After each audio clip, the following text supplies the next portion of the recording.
Oi. Shuba-duba-dai.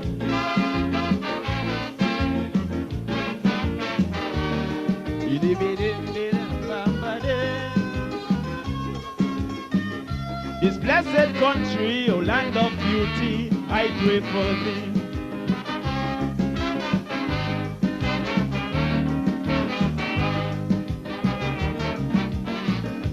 Some people have that wrong philosophy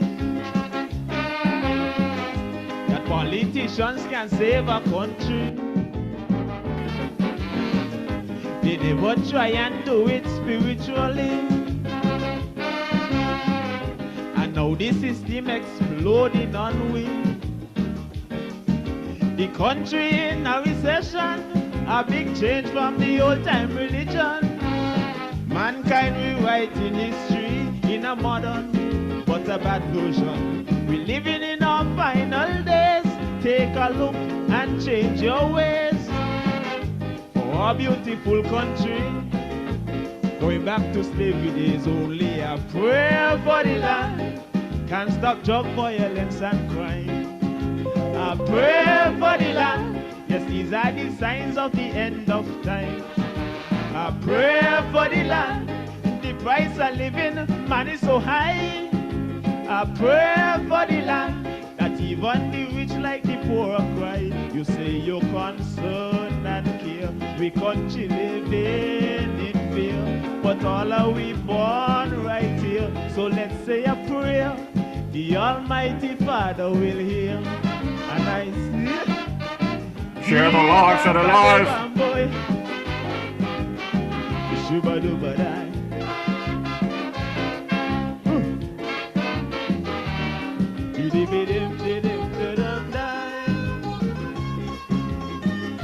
Oh God Almighty, show some mercy on this our country.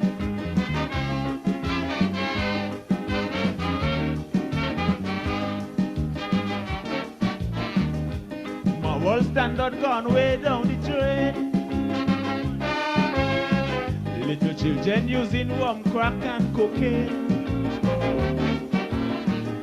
It seems like wicked-itions gone insane,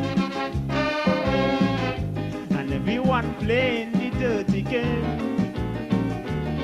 Too much guns and drugs in the country, owned by Tom, Dick and Harry. But if you're wrong, you must pay for it, for the law, no one above it.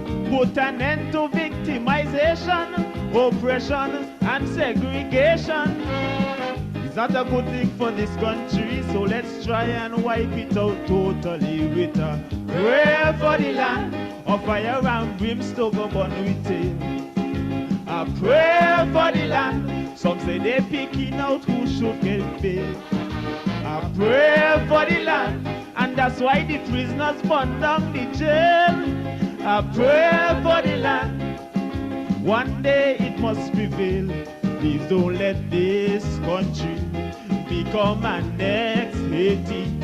No peace, no unity. Bow down humbly, the Almighty will answer with. Oh yeah, boy. Share the life, share the life. Shuba-duba-dai.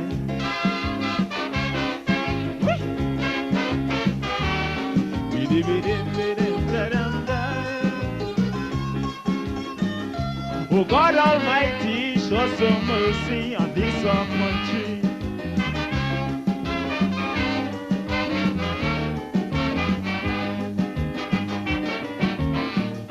They now call we terror Paradise Island.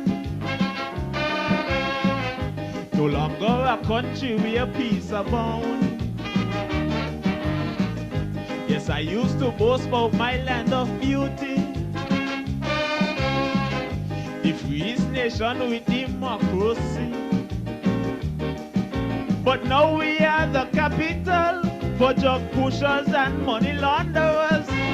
Shame and scandal is on we, sake is tarnished universally. Some blame it on the politicians for the unstabilized conditions. We going from bad to worse, our blessed country now cursed. But a prayer for the land, will help us to live with other people. I pray for the land, for that's why the nation in big trouble. I pray for the land, united we stand, divided we fall. I pray for the land, citizens answer your duty call. Righteousness exalts a nation, the most I hate poor man depression. So I'm calling on everyone to take a stand. Take it, listen to my song. Did a bad over boy. You're alive, you're alive. Shuba duba die. What?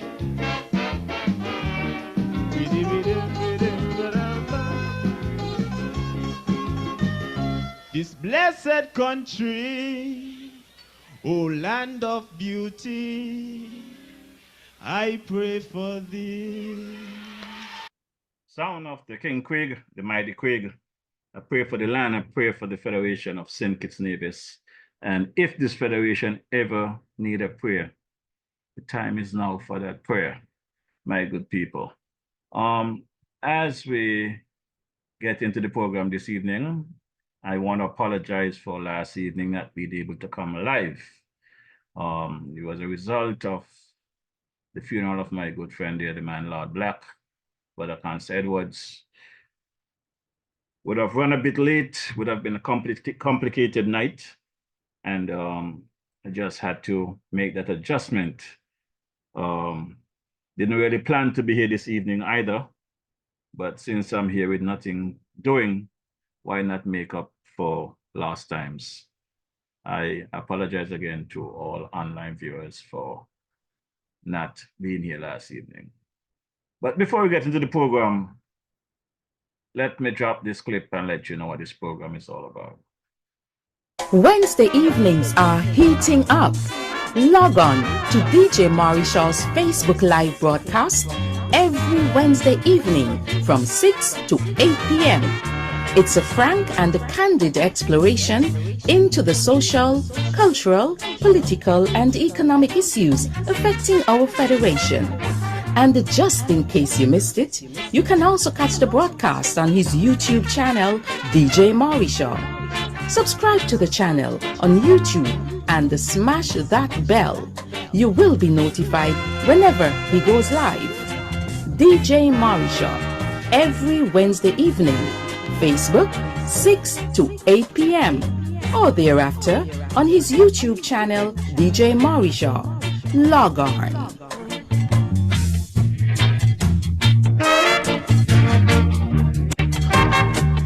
Yes, you heard it right. We're here every Wednesday evening from 6 to 8 p.m., bringing you the information that will affect us here locally, regionally, internationally. Could not have been here last night, Wednesday evenings. Today is Thursday, 22nd of August. And you know, let me start off the evening on the right track before I forget. I want to say happy birthday to my son, Jeff Roy Jr., over there in the LA area. Hi, Sister Jazz. He informed me earlier that he's on his way to New York to celebrate his birthday in New York. So I wish him safe travels and hope that he enjoy his stay, the couple of days there in the New York area. This evening, we're going to drop the commentary for the man G.A. Dwyer Astafan as well from should have been played last evening, but due to situation beyond my control, I could not have done that. Last evening,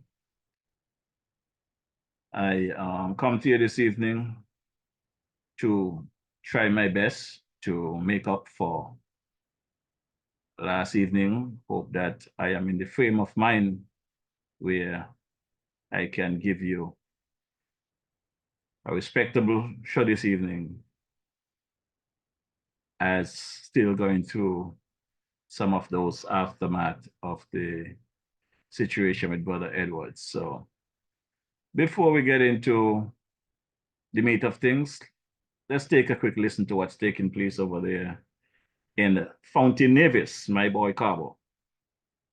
Cabos, located at Fountain Village in Nevis, is the go-to spot for your Saturday treat. Tantalize your taste buds with his delectable Cabos Delicacy Goat Water. Or, if you prefer some soul food, then Cabos Fungi and Fish is definitely the way to go. Call ahead and reserve at 869-663-9694. Then make your way over to Cabos and enjoy the vibrant atmosphere while you savor your delicacy. Cabos, we are not changing, we are only improving. Food all over. Food all over. You got the food all over. Yes, they heard it right. But the Cabo over there in Fountain Nevis have the food all over. Cabo also does delivery service locally there in Nevis and down to St. Kitts. Just let Brother Cabo know your needs, and Cabo will definitely take care of that. And Cabo does catering as well, you know. So once you want to get a piece of whatever Cabo dealing with there, just let him know DJ Marisha sent you, and he will nice you up. Let's take a quick listen to Sister Carmen of Carmen Caterers. Girl Sandra, you know where you can find nice fresh local food 7 days a week, one provision and all kind of thing. Girl, where? Right down there by Shellings, by Carmen Catering Services. Girl, she opposite the bus stop. Girl, and she also cater for weddings, parties, anything you want to cater for, funeral and all. Girl, and trust me, you're gonna enjoy the food. And she also selling bites and Sundays. Opposite the car shop, right down the main road. Girl, you could call 665-1494 or 663-6005 to order your food or go and pick up your food. Girl, the food that is finger licking and you get your money worth. You ain't want nothing better than that. And so you go, Sister Carmen as well. Located daily down there across from the West Ferry Terminal there in Sherlyn from midday until about 5 in the afternoon. That's from Monday to Saturday. And then at Sunday from midday there in the bus stop over there in Boyd's, just across from the Ogaro's shop. So you can just check out my girl Carmen, let her know DJ Marisha sent you, and everything will be nice and airy. Now, before we get into Brother Dwyer Astavan's commentary, let's take a listen to my boy there. Brother Malvern comes from the Spectrum Band. Let's see what he has to say. Hey, this is Malvern from Spectrum Band, and you're listening to DJ Marisha, playing you the best in Caribbean music. Yes. Hey, this is Malvern from Spectrum Band, and you're locked into DJ Marisha. Keep it locked. Right there. Don't take it. Wednesday evenings are here. Don't take it anyplace else. Just keep it locked to that dial, and we'll definitely nice up things this evening. Yes, Wednesday evenings are heating up here in our beloved Federation. So let's take a quick listen to my boy G.A. Dwyer Astafan commentary for yesterday, August 21st, before we get into the meat of things. Greetings. Next week, God willing, I hope to discuss the homicide situation in our country. Today, I wish to discuss other matters which may be related to that situation, whether closely or remotely, because we know things don't happen in a vacuum. The country is starving for added economic activity. And while this is happening, you're sitting on a number of projects which, individually and collectively, have the potential to significantly grow our economy, creating a lot of new business and job opportunities. But these projects have stumbled or stalled and have come nowhere near fulfilling their potential. Mind you, I have little or no doubt that their developers and a very small band of persons have made a bag of money out of these projects. But the country has not benefited properly. In fact, in some instances, the people of this country have lost, and we know what we're talking about. Our development, our people's development, our people's prosperity, these things are being held back and frustrated. Here are the projects to which I'm referring. Kitishan Hill, Ramada, T-Lofts at Frigate Bay, the Chinese project down in Camps and Johnson area, next to the universities. I can't recall its name right now. And Christopher Harbour. We no longer have the luxury of large CBI money flowing in. And even when large money was flowing in through the CBI program, it was not flowing into our pockets and to our economy the way it ought to have. We've discussed this before, and I think most of us are agreed that this is the case. The main beneficiaries of the CBI industry in St. Kitts and Nevis have not been Kittitians and Nevisians. Maybe a few, but not the majority. But even if the CBI was still contributing largely to our government revenue, successive prior administrations made a very unwise mistake by squandering the opportunity and responsibility to use the CBI as a platform, a foundation for fiscal strength, for sustainable economic diversification and transformation, and for social and cultural fortification and development. History, I'm afraid, will mark Dr. Douglas and Dr. Harris very hard, to the extent that, in my opinion, respectfully, nothing personal, that neither of them nor any other politician who countenanced what they did should ever again be considered by the voters of this country to be worthy of being elected to the public trust. And now, as a result of past failed leadership, the present administration, they are left with a massive challenge. And to make matters worse, they have relatively limited resources to address and conquer this massive challenge. Nevertheless, they have to face it. And they can and do so successfully. But they have to be smart and they have to act now. Where they are short in terms of resources, they must be long in terms of character and the will to protect and promote and empower you, the people. The country is starving for economic activity. People are hurting and people are becoming increasingly frustrated and angry. Developers, investors, and other business people have a right to earn a fair profit, but they must also understand their obligation to contribute to the empowerment and prosperity of the community in which they operate. And carrying out that obligation benefits them as well, because in a more stable and prosperous market, if you will, the chances of their business being more prosperous increase. Kitishan Hill was founded nearly 20 years ago, located in a pristine, exquisitely beautiful and unique setting. I remember visiting there with the founder of a highly acclaimed global hotel brand, and he immediately fell in love with it and became interested in it. But I want to put this carefully. Doing business in this place can be hard. And that's all I will say for now. I'm not accusing anybody of anything foul. I'm just saying that you must be more facilitating. You must be more expeditious in showing opportunity to reputable investors. You have to make decisions. You have to take action. People are not sitting down there on their money and their ideas waiting for you. You have to be ready to deal with the situations with alacrity and with intelligence. Meanwhile, Kitishan Hill is plodding along, incomplete, like a two-legged dog. God bless two-legged dogs. And over these nearly 20 years, it has eaten up tens of millions of dollars from the SIDF and from government.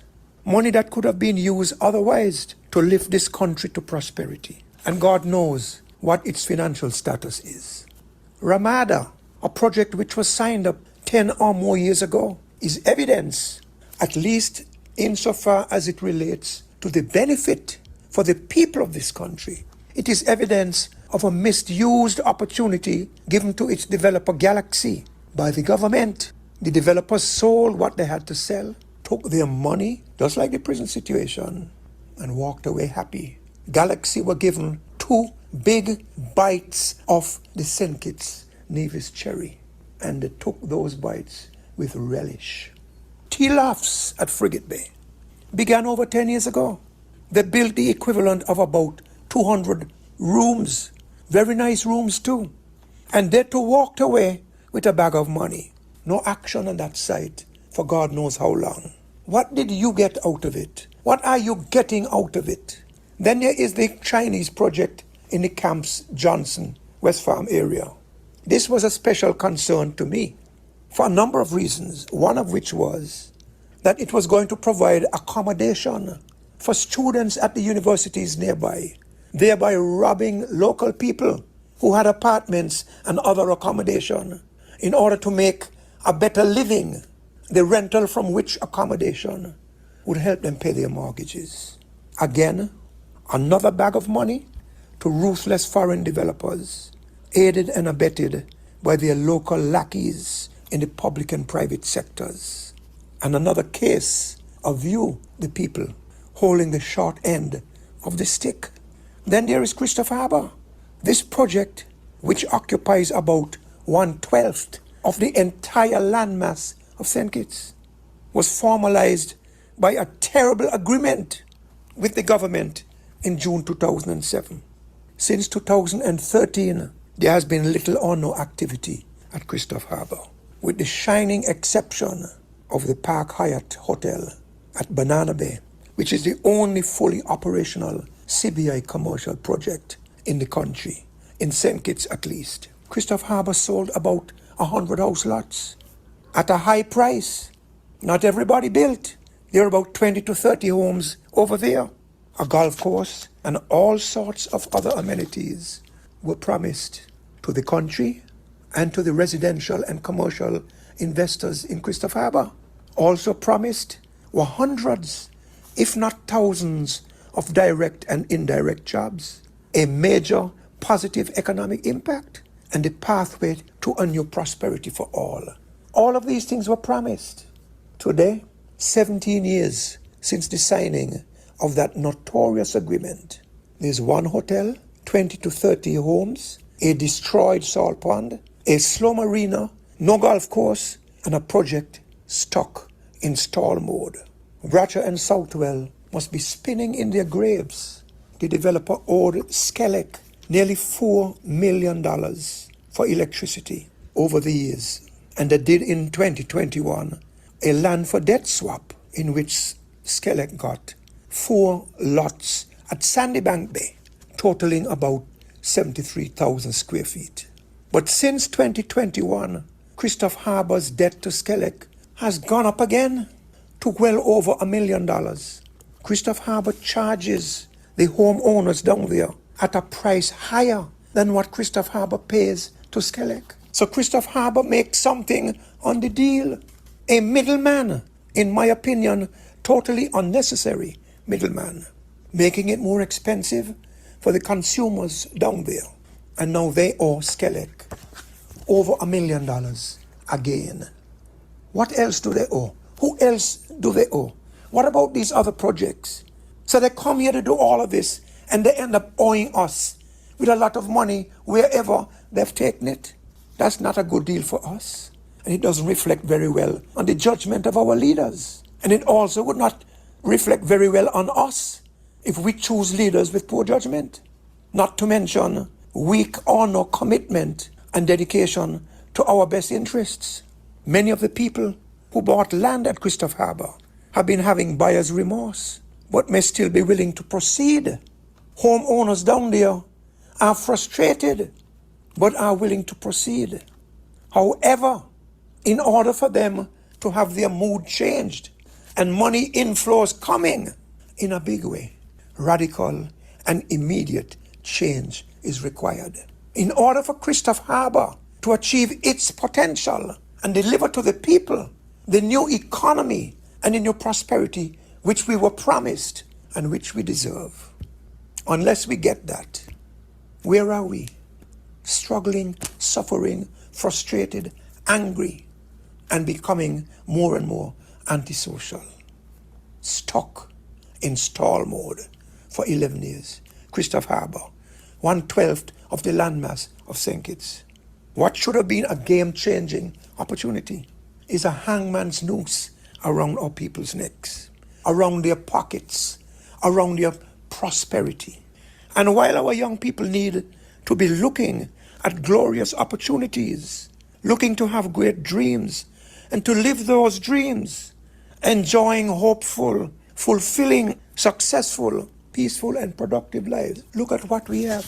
The solution to the problem is for the government to acquire some of these projects by what is called eminent domain, compulsory acquisition, starting with Christopher Harbour, and others as well to follow. There are many substantial and reputable investors who are interested in developing Christopher Harbour to its potential. Investors who will respect our people, our patrimony, and be willing economic and social partners. But they too are frustrated because the present administration seems to be uncertain and dragging its feet, while the country is starving for economic activity. Christopher Harbour and these other projects can not only turn this country around, but also give our present leaders a stellar legacy. But they have to get their act together, and they have to act deliberately and expeditiously.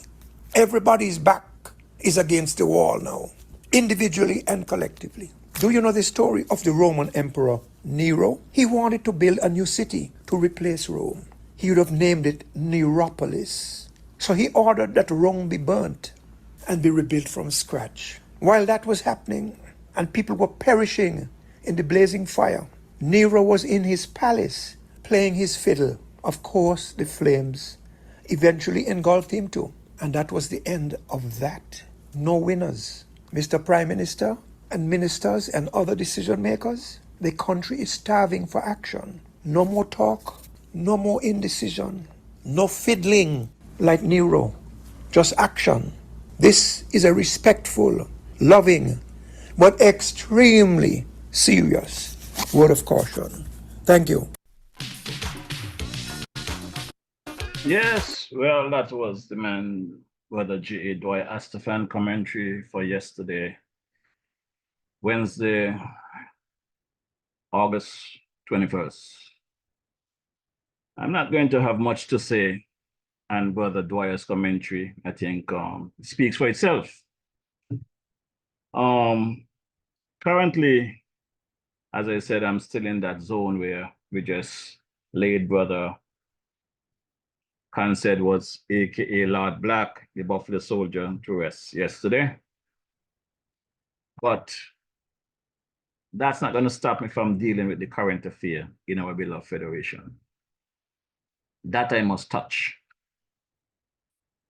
Coming on a platform of this magnitude and not touching the current affairs, then you might as well shut it down, right? So I'm going to come back to Lord Black later because I have some issues to deal with in regards to some of these government ministers that out there thinking that they could ignore you throughout your lifespan, but it's okay to bring a wreath to put on your headstone when you pass. I'm going to deal with that tonight. So I'm telling you guys out there who know Jeffrey Hanley, the Honorable Jeffrey Hanley, the Deputy Prime Minister, I sent him the link. So tell him to check his phone. Because since he don't have time to return my call, I don't have time to sit down and speak with me about the issues that affecting the citizens of his area, I will message him via this platform this evening. So I don't want him to miss what I'm saying. I want him to hear it for himself. I sent him the link. Let him know DJ Marisha is speaking directly to him tonight. In the meantime, let me take some time out to say good evening to some of the folks online. A lot of folks online already, surprisingly. I didn't advertise I'm coming live tonight, so how all you guys get this message? I guess I asked you to share the live and you share the live. Good evening, Brother Livingston Brown. How are you doing? I assume you're still in the Virgin Islands. Hope all is well. Samantha Jeffers, good evening. Trevor Sadler, the man Livingston Brown. How are you doing? Good evening. Linda Clark, Charlie Rock, Brother Edmund Sadio, how you doing? Hope all is well in the Brooklyn area. Rubilet Thomas, welcome to the ride. Kelvin Carty, Magdalene Sargent, welcome to the ride. Brother George Nisbet, you're someplace around the world. Where in the world are you today? Everson Powell, welcome to the ride. Wilma Prokop, are you on the door? Carlos Vantipool, Dwayne Jones, welcome to the ride. Justin Hazel, Olivia David, welcome. Linda Clark. Casey King, Sergeant, welcome to the ride. De Francis, welcome to the ride. Brother Kent Gonzalez, how you doing? Brother Kent, how you doing? How is Sister Debbie? Hope all is well. Want to big up my engineer, the man. Brother Ike out of TNT, hope all is well with you. Joanne, welcome to the ride. Peters Hanley, welcome to the ride. Jason Moses, Jeffrey Pemberton. James Body, welcome to the ride, my brother. How are you doing? Oliver Jenkins, Nigel McMahon, Centric Daniel, welcome to the ride. Avril Dickinson, welcome. Yvonne Jeffords, how are you doing? Jetty Taylor and crew. Hope you guys are doing fine. Sandra Thompson, Lorette Wharton, Hazel Claxton, how are you doing, sis? Welcome to the ride. Hope all is well with your sister. Avenel Watson, where in the world are you? Annette Morton, good evening. How are you doing? Your keys are on their way. Good evening, Sister Beverly Marisha. Hope all is well with you.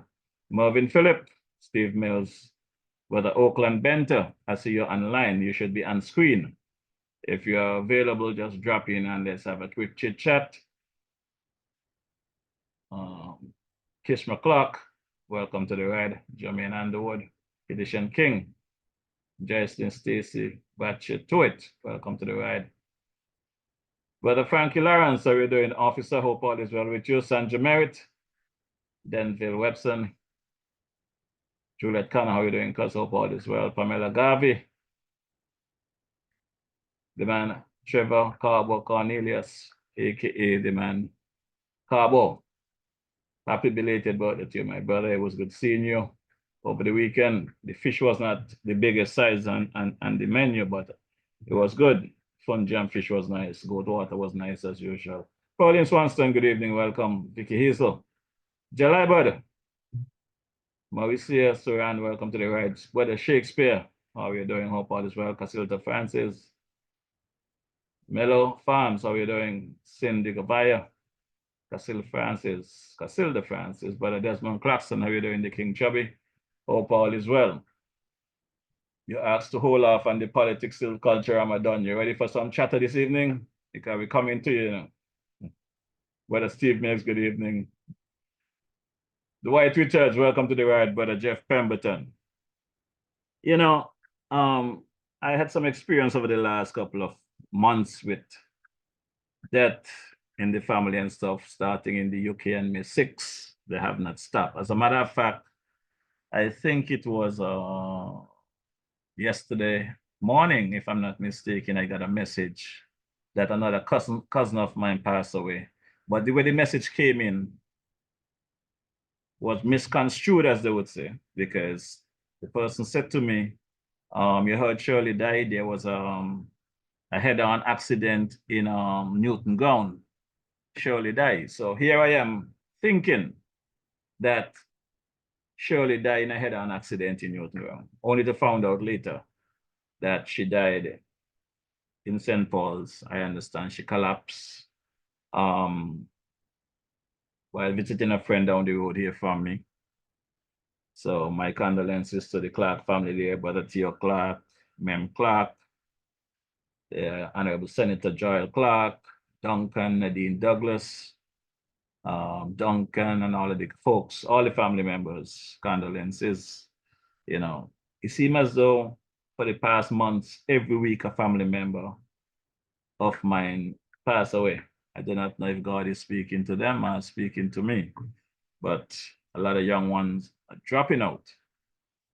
Brother Benta, tap your screen, open your mic there. I think you should, yeah, you got that. Brother Benta, thanks for joining. Welcome. Before I get into my things, tonight gonna be a rude night, so all you have to do if you think I'm too rude, you could always drop out. close your mic because I got to talk the things. I cannot let things just go away, not while I'm seeing it happen before my eyes. So, Brother Benter, if you can just give a quick synopsis of who Sure. you are to the people. Sure, and good evening, everyone. Again, my name is Oakland Benta, and a former senator of the U.S. Virgin Islands, ex-chief of police, and a vice president of a telecommunication corporation. But before I want to express my condolences to you, as well as to the family members of the passing of this team gentleman, in which a robust and a stalwart search was conducted, and he was brought home to his family so they can actually have a good send-off in the appropriate manner, rather than not being able to see him for the last. So I say thank you to you and those who joined at the behest of your cry for a search party, along with other members that I've heard you mention, as I listened very attentively to the services yesterday and listened to many of the deliveries based on friends and families, loved ones alike, and the rendition of a person of whom seemed to have been very impactful, but somewhere with it as well, where the courses as far as a journey for this gentleman, as I heard in your voice, as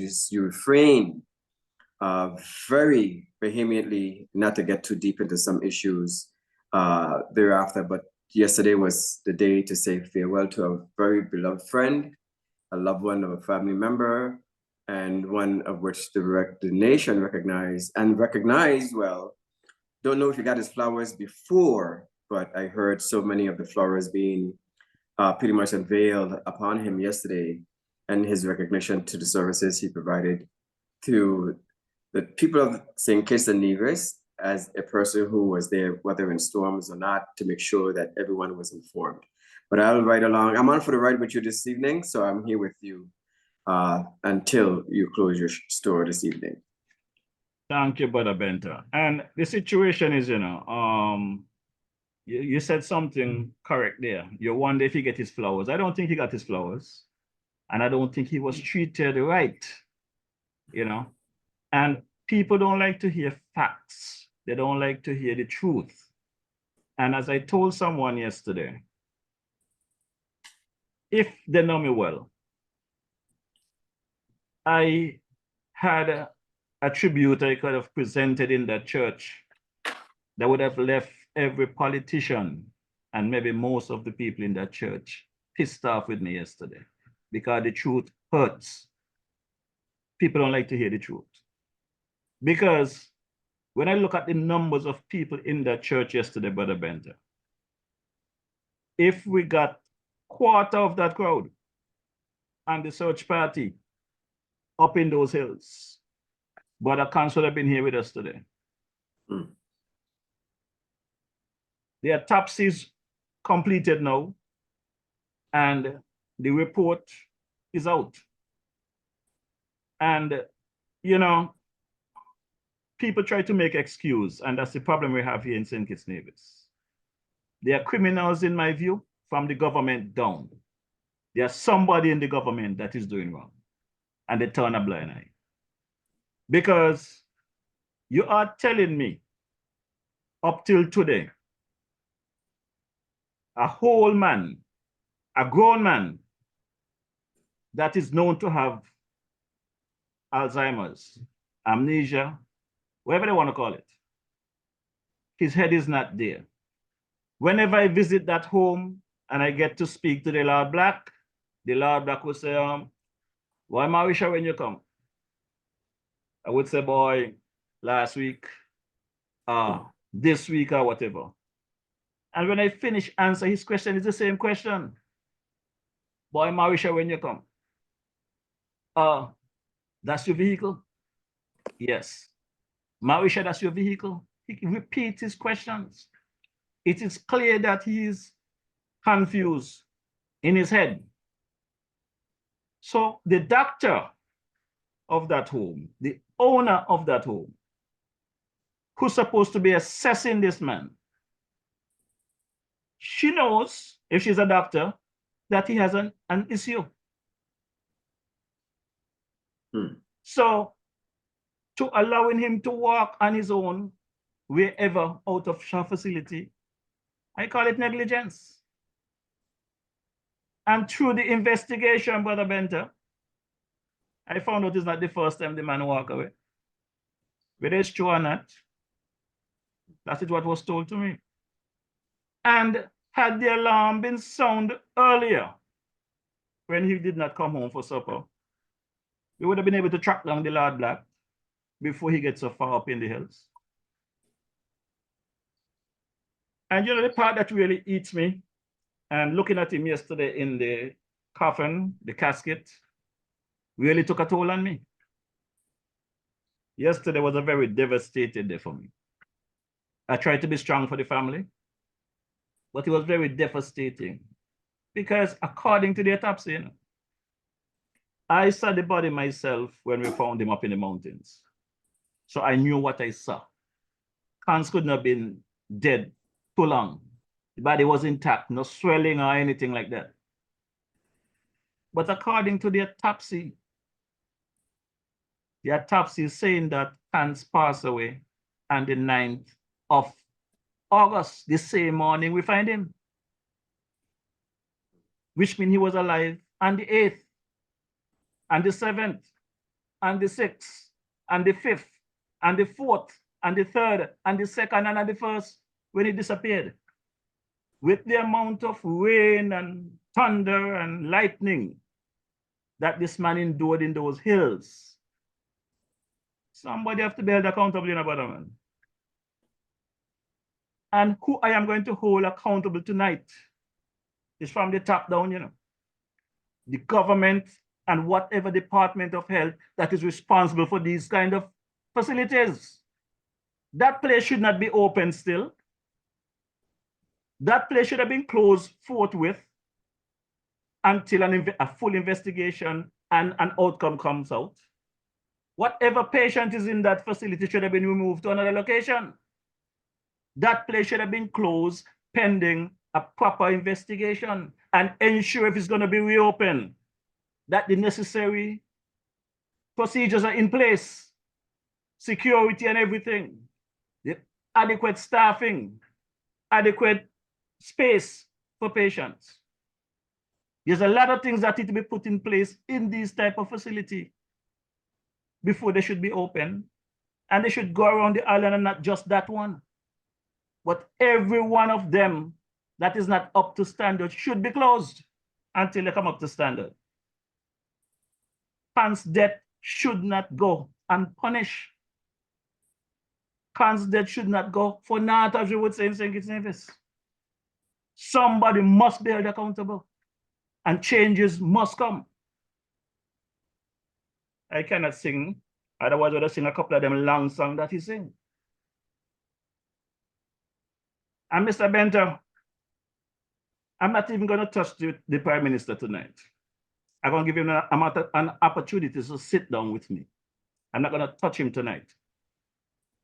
He's the Minister of Health, but I'm going to give him the opportunity to sit down with me.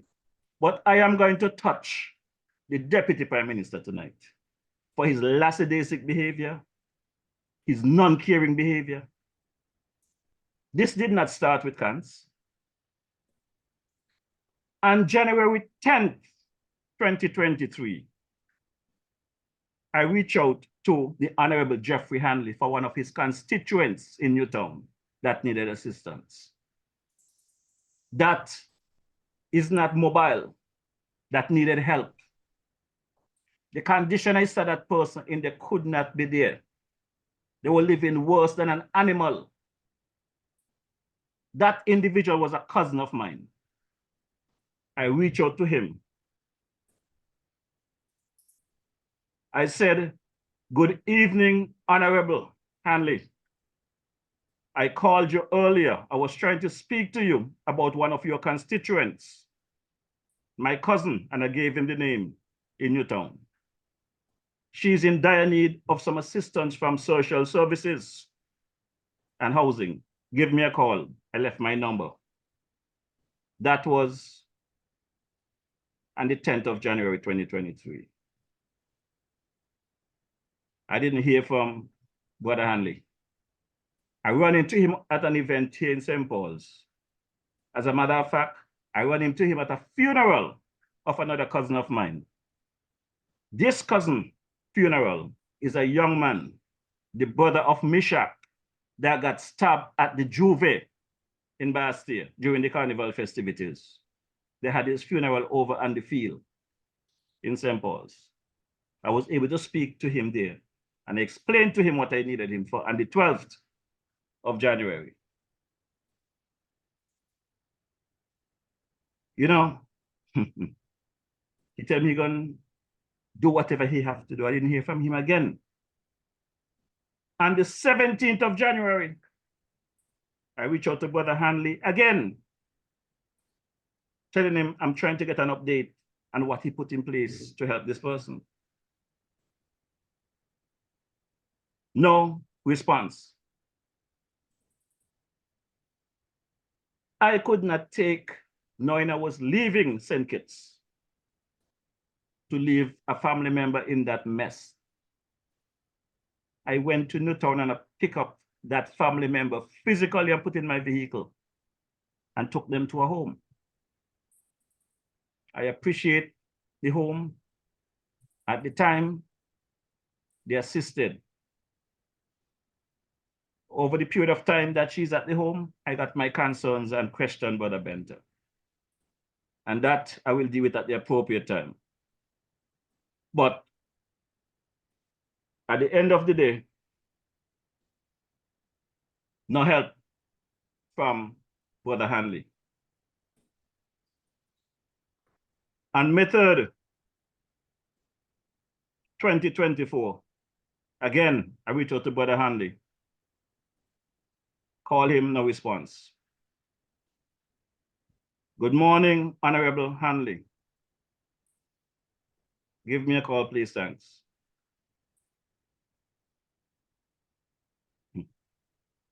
That's May 3rd, 2024. No response. And May 14th, again, I called.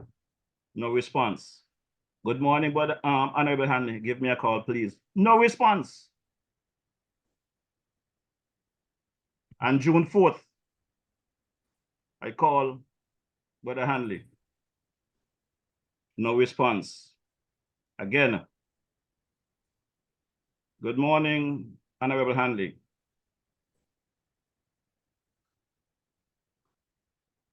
I eventually got to speak to you. It was nice speaking to you, as discussed. No, this was something actually different. You know? Up until now, I have not even solved got the problem resolved with my cousin, Brother Hanley. No response. One day I run into him, he tell me my cousin is doing well. No care, no concern. But June 4th of this year, 2024, I called him about the matter. No response. Then we had the issue where he made a statement in Parliament about something was non-responsive for the school. Still have not heard from Brother Hanley in that regard as yet either. Let's fast forward to August 7th. Now I went back from January of 23. Even let's go further back than that. No response from Brother Hanley. I saw a news release that the Prime Minister is going on vacation. It was very controversial, so it must come across my screen. So who was in charge of the country? The Honorable Jeffrey Hanley. On August 1st,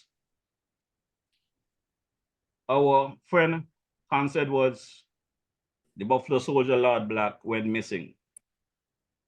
I see the mediocre effort that was made by the forces that be to find Hans. I was on a couple of the search with them. When I say mediocre, I'm not blaming the police officers that was on the scene. They was doing the best with what they have.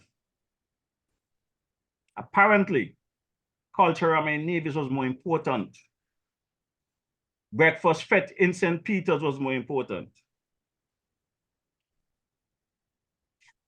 Tabernacle Festival, Festab, Juve and everything was more important than going to look for the Lord Black. That was missing for days in the mountain. That's where we found him. On the 7th of August, a Wednesday morning, I call Brother Hanley around 6:18 a.m. that morning, because I had already called the police commissioner without any luck. So I reached out to the person in charge of the country, the Honorable Jeffrey Hanley. No response. Whenever I call them and I don't get them, I send a follow-up message. Good morning, Honorable Hanley. How are you doing? Give me a call, please. Thanks. This message went to him at 6:20 in the morning. At 7:14 that morning, I received a message back. Bless, good morning. Just seeing a missed call from this number. How may I assist you? I sure Jeffrey know my number. Jeffrey and I communicate during the campaign. Jeffrey and I communicate numerous times. He must know it's my number. But that's the games that Jeffrey play. I said, good morning, sir. This is DJ Marisha. No, Jeffrey Marisha, aka DJ Marisha. I have an urgent matter that I would like to speak with you about, preferably before I do my live broadcast this evening, if possible. I didn't hear from Jeffrey all day. That Wednesday afternoon, I happened to be in Newtown taking care of some matters. When I drove off, I realized that there was a black Jeep to my left. When I pull up, it was the Honorable Jeffrey Hanley in the back of the seat. In the back seat, he had a driver. I said, good afternoon, Honorable. You saw God does deal with you all? He said, what do you mean? I said, I called you this morning. No response. He said, well, I messaged the person and asked the person who it was and what it's about. I said, well, I responded to you who the person was. He said, oh, I didn't check my phone. I've been busy all day. Anyway, what is the matter? What you want to speak to me about? I said, I want to speak to you about the missing concert words. He said, Lord, I just came back in last night from overseas and I just found out last night that concert is missing. Well, if you're going to tell me that you got a prime minister in the Federation and many cabinet of ministers, and one of them traveling overseas, they don't communicate with each other on a daily basis, where Jeffrey going to tell me that Cons went missing on the 1st of August, and he only found out Cons went missing on the 6th of August, and I'm supposed to believe these bullshit? No. If that is the case, may God forgive me, but I don't believe Jeffrey. He said, anyway, I'm gonna call you. I said, you're gonna call me when? He said, I'm gonna call you. I said, okay, you're gonna call me. As I sit here tonight on this platform, Jeffrey have not called me as yet. Jeffrey have not called me as yet. Somebody missing. I am trying to get assistance from the government and whoever I could get assistance from to find this man. Jeffrey have not called me as yet. The struggle continues. This is our caring Deputy Prime Minister they're talking about. The struggle continues. Now, fast forward, I eventually got a response from the commissioner via text, told me that he was attending his brother's funeral. I forgive him for that and get him back to me. He have a funeral of his own? Fine. The commissioner called me back on Thursday morning to find out what the matter was. And I basically let him have it. In the raw, Jobene, Clemibene, St. Paul's way. I didn't hold back. I let him know my disappointment in the government, the forces, and everyone that is responsible for doing the search for Cons Edwards. I am not satisfied. And I explained to him, it's a full week now. I know everybody have given up on cans. I am not ready to give up on cans. I am asking for his assistance wherever possible to make a final push, and not just simple push. I want to throw the kitchen sink, the tub, everything at this. I need every resources that he has to assist me to find cans as soon as possible. I said, today is Thursday.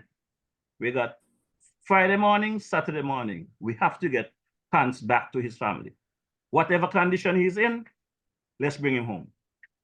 If folks can recall, the Wednesday night before, I spoke about it on this program. And I said, we have to bring cans home to his family. Right? The commissioner said to me, give him a few minutes, he'll get back to me. I don't think it was 10 minutes when he messaged me back with a contact number for Superintendent Jasper Carty, explaining that he's my contact to the police and he's arranging the other units to assist. And we're going to go to search for cans at 6 a.m. on Friday morning. I reached out to Brother Jasper. He said he was in a meeting when he got back to me. I just wanted to make it clear that we set for Friday morning. He confirmed. And in that search, we had the NEMA that came with their drone. We had the canine from Ross University, Brother Taylor, with his dog Lego. We had some Defense Force individuals, some fire, police, civilians. The people came out in their numbers.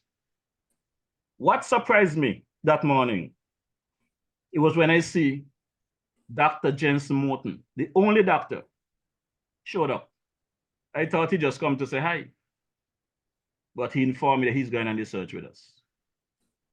I thank him for that, and everyone else that came out. When we climb those hills and I look at Dr. Morton in his church shoes, you know how them doctor dress sharp, not boots like me, his church shoes. Because we had enough people, we split in 2 brigades. I told the young guys, you climb high, we'll take low in the gut and come up, let's meet in the middle. Exactly where we find Brother Edwards. Go out to them land grass and them gut side. Dr. Morton is with us. As a matter of fact, he was the doctor that was there to whether assist cancer if we found him alive or to pronounce him dead if we find him dead. And he was the one that pronounced cancer dead. With everything I am saying here, Brother Benter, the man, Honorable Jeffrey Hanley, was still in charge of the country. The Prime Minister was out. In less than an hour, we was able to locate Hans Edwards on the 9th of August. As a matter of fact, when the news broke, it's like the whole village of Saddlers coming up the hill now. Some of them wasn't there to help for the search, but when they heard we found cans, the people coming up in their drove. I got a call from my brother there, GQ from ZIZ, wanted some updates, and I did a little voice clip for him. I was happy to give Brother GQ the exclusive because he was the one that accommodated me when I went to ZIZ to get some help to get the message out, along with the station manager and everybody else that was there. So I was happy to give him the exclusive, followed by a call from the big JL at Freedom FM. So I know somewhere along the line, somebody must have told the acting Prime Minister Jeffrey Hanley that Brother Kanks Edwards was located and how he was located and who was responsible for the search, how the search was put together. Up until today, I am sitting here, still not a call from the acting Prime Minister, Brother Jeffrey Hanley, showed no care. But yesterday, at the funeral, while giving my tribute, I saw in the front, right behind us, the former Prime Minister, the Honorable Dr. Denzel Douglas. Next to him was the Deputy Prime Minister, the Honorable Jeffrey Hanley. Right behind him was Sir Kennedy Alphonse Simmons. And Maurice in his own style, you know. Maurice in his own style was going to whip into Jeffrey. But I stopped. I checked myself. I said, this ain't the place for it. This is not the place for it, DJ Maurice. Let cans go down in peace. This is not the place for it. And I pulled myself back and I made a statement. I say, you know, Dr. Douglas always tell me when I hold a mic, I don't care what I say, but I'm going to care today. I'm going to let peace stay in the valley this day in this church. I'm going to respect Brother Cons and his family. But not tonight. Not tonight. I have to let Jeffrey Hanley know. When I saw Jeffrey went yesterday and rest the wreath on the headstone of Cons Edwards, I want to ask you politicians, that is all you all have to offer us after we put you all in office to do our business and to run the country? Take, full up your all pocket, jump on a plane, go here, go there. Just apply yourself, drink up, go up Kittishan Hill. Do not look out for your citizens. But when we did, you find time to go buy a $200 wheat. Some of them might even cost $500. But when we're alive, you can't buy us a lunch. You don't got time to sit down to hear from us. I am very disappointed in Jeffrey Hanley. I campaign for a change of government for better. They say a chain is as strong as its weakest link. Currently, the Labour administration is in office by a simple one-seat majority. If this is the kind of thing Jeffrey is going to carry on with, DJ Maurice cannot support him in the next campaign. So if we're going to lose Jeffrey's seat in Newtown, you know what you think going to happen? There's some other ministers right now in the Labour Party that is, their seat is in trouble as well. Their seat is in trouble as well. Maurice is not going to come here on any given night to spin nothing for nobody. When are you do good? I'm going to talk the good things then. When are you do bad? I'm going to be the rod of correction. Because when I speak to the citizens of this federation, whether home, regionally, or internationally, I want them to understand that we're only passing through. We're only passing through. And we have to do our part. Not campaign and give all of these promises. You're going to do this, you're going to do that. And when you get there, nothing is done. People is crying out for help. Low-hanging fruits. Things that could be easily fixed. The step and the pep and all of this stuff. You are going to tell me you are going to spend all these millions and criminals talking about peace program, elevate program. When you got preschools, Head Start, daycare, calling for help, and I ain't doing a damn thing about it. Well, you all 2 years is up, you know.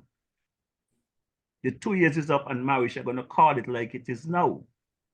So we're either going to sit down as government and community and do the reset.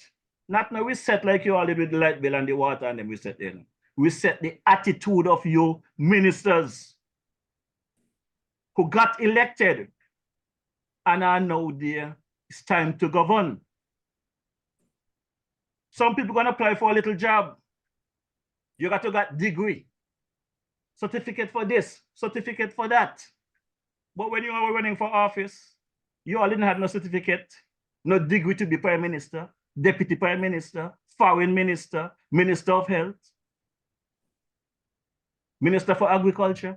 All those offices that you guys hold, there was no degree in them for you all. You are alone on the job. These people have been in position for years 15, 20, 30 years doing the job fine. All of a sudden you need a degree. The degree don't do the work. I remember I had a friend of mine from Puerto Rico work with me, electrician helper, work under me. He got his license suspended a couple of times. And he tell the judge straight up, my license don't drive the car. You could take my license. You're gonna stop me if I'm driving. We got to do better than this. You know? You all don't have time to meet with people like me. I'm not a paid advisor. Though I have the answers to many of the issues, you guys don't have the time to meet.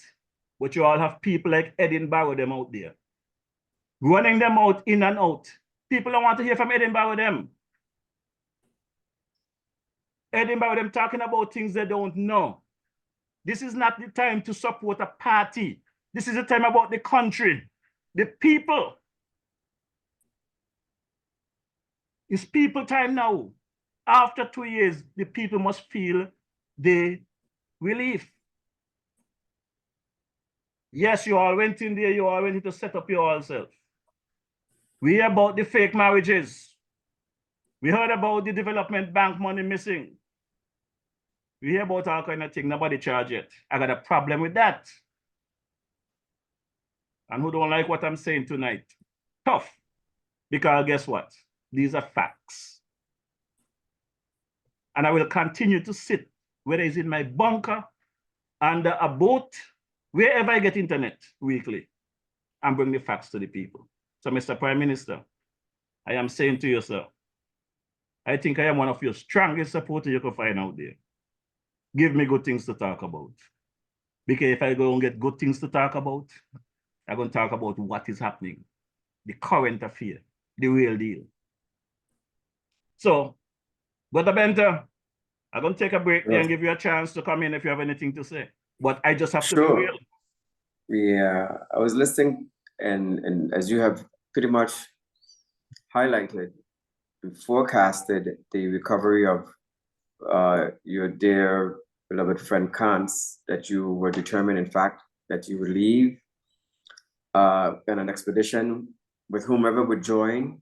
But as far as you know, you definitely would have been there to make sure that the search began, even if it was just you alone.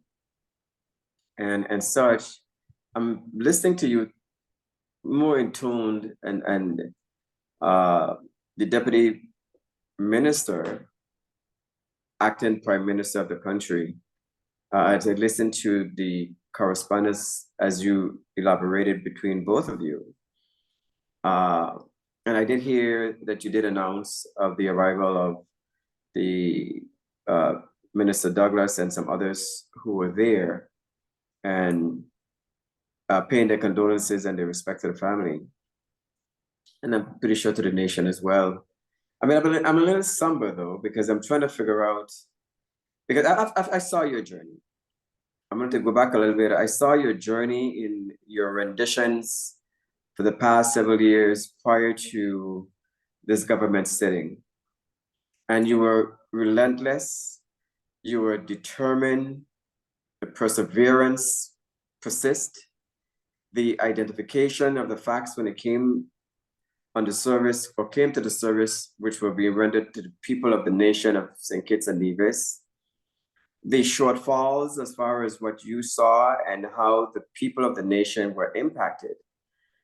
And you know, I'm listening and have listened to the messages of those of whom you rallied around this present administration to move to higher grounds for your beloved nation. And in listening to this today, because no one is second to none, it's all or none.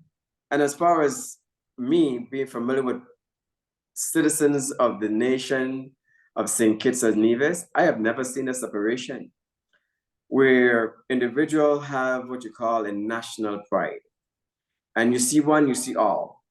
And it's in unison of I've always known of the camaraderie and bond and the boundaries of which you guys would have walked, or the miles that you would have walked in unison with each other to make sure each of your heads remain above water. This one caught me by surprise.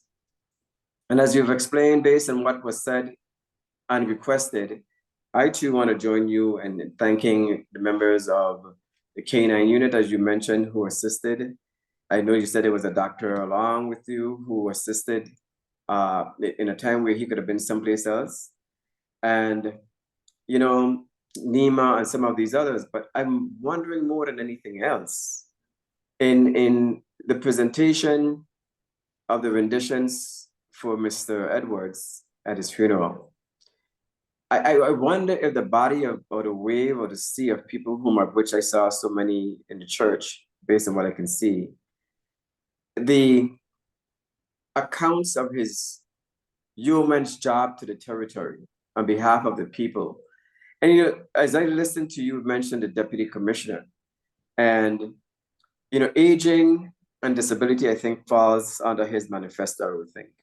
Yep. And as such, in listening to what I've been hearing, what I'm hearing from you is, I'm not familiar with Mr. Edwards, but it sounds like dementia may have been the issue. Yep.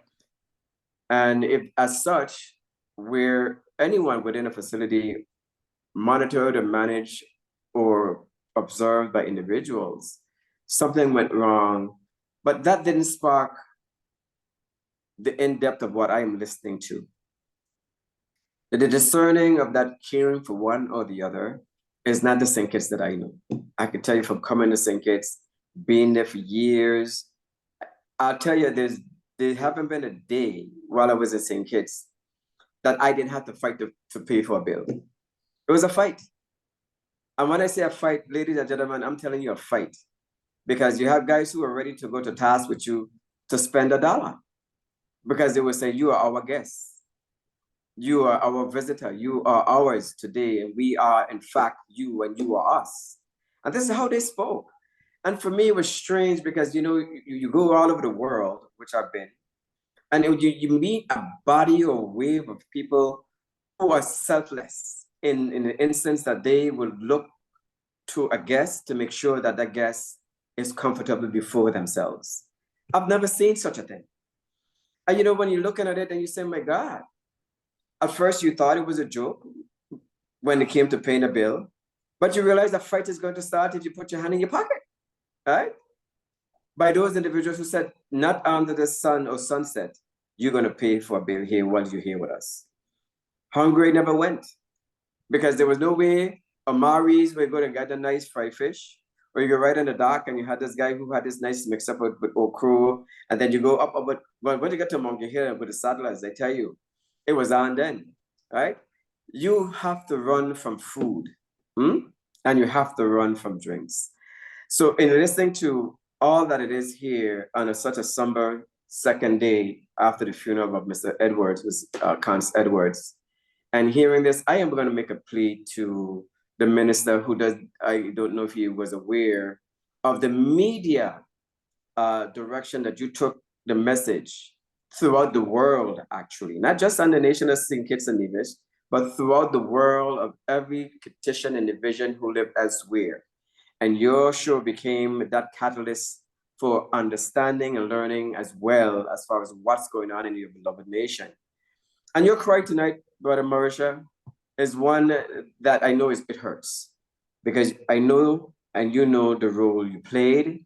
I know the sacrifice, the dedication, and the indoctrination of pushing this administration, which you stood fast and you lobbied and rallied behind, because you saw better days ahead.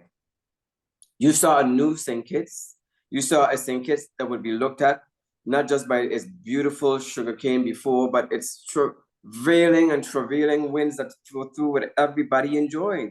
And the trade winds that came through and still continue to prevail, you still have hope.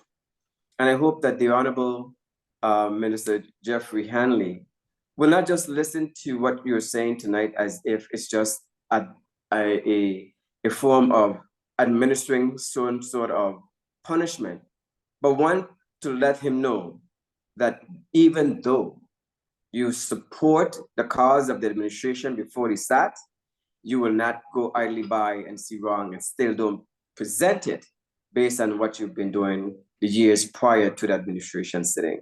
So that must be commendable of you as well. And Deputy Commissioner, I don't know you. Prime but Minister. Prime Minister. Deputy Prime Minister, I'm sorry. I don't know the gentleman, the esteemed gentleman.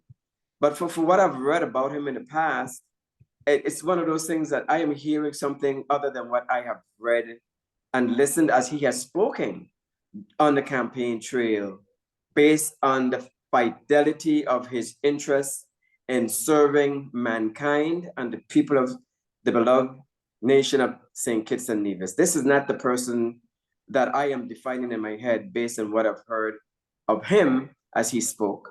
And I would ask that the medium or cooler heads should prevail, and Deputy Prime Minister, that you will reach out to Mr. Marisha and that you guys have this sit down, because there are some murky waters ahead and some real mountains to climb in the next couple of days, which for you may be a couple of years, but tomorrow is election, actually. Tomorrow is the election, because we're gonna wake up and say, we had this conversation and it's an election day. And the people of St. Kitts and Nevis, with the endowed support that they have provided to all of those individuals within the cabinet today, don't forsake them. Everyone has a purpose, yes, but there is none of us that's better than the other. And love must be harmonious in every way, especially when you sit in positions where you have a say. You control a magnitude of service of the government that could be and will be the guiding light to your presentation of service based on the membership of which you supervise or manage, because they too also are paying attention to how you operate and how you provide the services. Yes, Brother Marisha. Yeah, Brother Marisha, Brother Benta. The situation is, yesterday after the Honorable Jeffrey Hanley placed the wreath on Mr. Edwards' headstone, he went back and stand next to the Honorable Congress Maynard. Both of them was there. I walked over to him. I said, Honorable Hanley, I'm still waiting for the call from you. He said, I know. I said, I'm glad you know. I just want to remind you, I'm still waiting on that call. Yesterday. And I decided if I go live this evening and I don't hear from Brother Hanley, he's going to hear from me via the airways. They believe that social media don't have any power. But I think they should go back and ask the former Prime Minister, Timothy Harris. Because Timothy Harris thought he won the election in 2020 and he got until 2025 to stay in office. And did the same thing. Ignore the people. Ignore the cry. Lock me down in quarantine. Didn't care about nothing. Had people like Abdia Samuels and them come in line to the nation. And when I tried to correct them, they say ignore the fake news. When there was the fake news. Even though one day, I heard him say he resign or retire, whatever the case might be. I wish him good riddance. Because he should have been gone a long time ago. Lord Black prophesies his life in songs, Brother Benta. Mm-hmm. And I'm going to drop a song now for you to hear. And this one is called Too Much Talk by the Lord Black. Because that is all you get out of these politicians. During the campaign trail, they talk a good talk. Now it's time to govern. It's all kind of ism and schism. DJ Marisha has stand for that. I gave them 2 years. 2 years gone. Let's have the conversations now. Let's talk to the people. I've made several recommendations to the Prime Minister of what we can do in the communities to help the people. He said, good idea, we're going to do it. I need it start. After 2 years, stop giving money to the criminal them. Let's give money to the communities, the poor people that need it. I want to see the money going to the people that need it, not to criminals. The ministers of government got their raise. I didn't have a problem with that. Let's give the citizens a raise now. Let's support the local economy, small business. The little boys and thing in the gut side, you all ain't going down there. Marisha gonna go down there. I'm gonna take people with me. They must eat. They must survive. We are all passing through. All of us gonna die eventually. You all colorful bank accounts here and overseas. You all condos overseas. You can take them when you're dead. Let's focus on the local people now, man. We got some citizens over there in the diaspora, whether in the Virgin Islands regionally, however. They're party supporters. They don't know the cry. Across their Nevis, what's that in St. Kitts? But the Nevis people take it with a smile.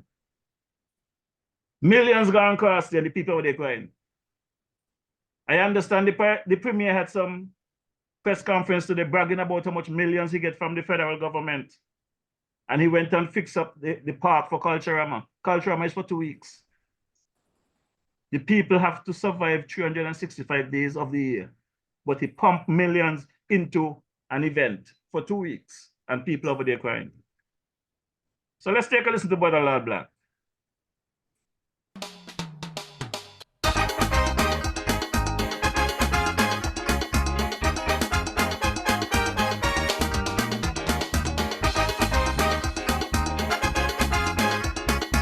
I saw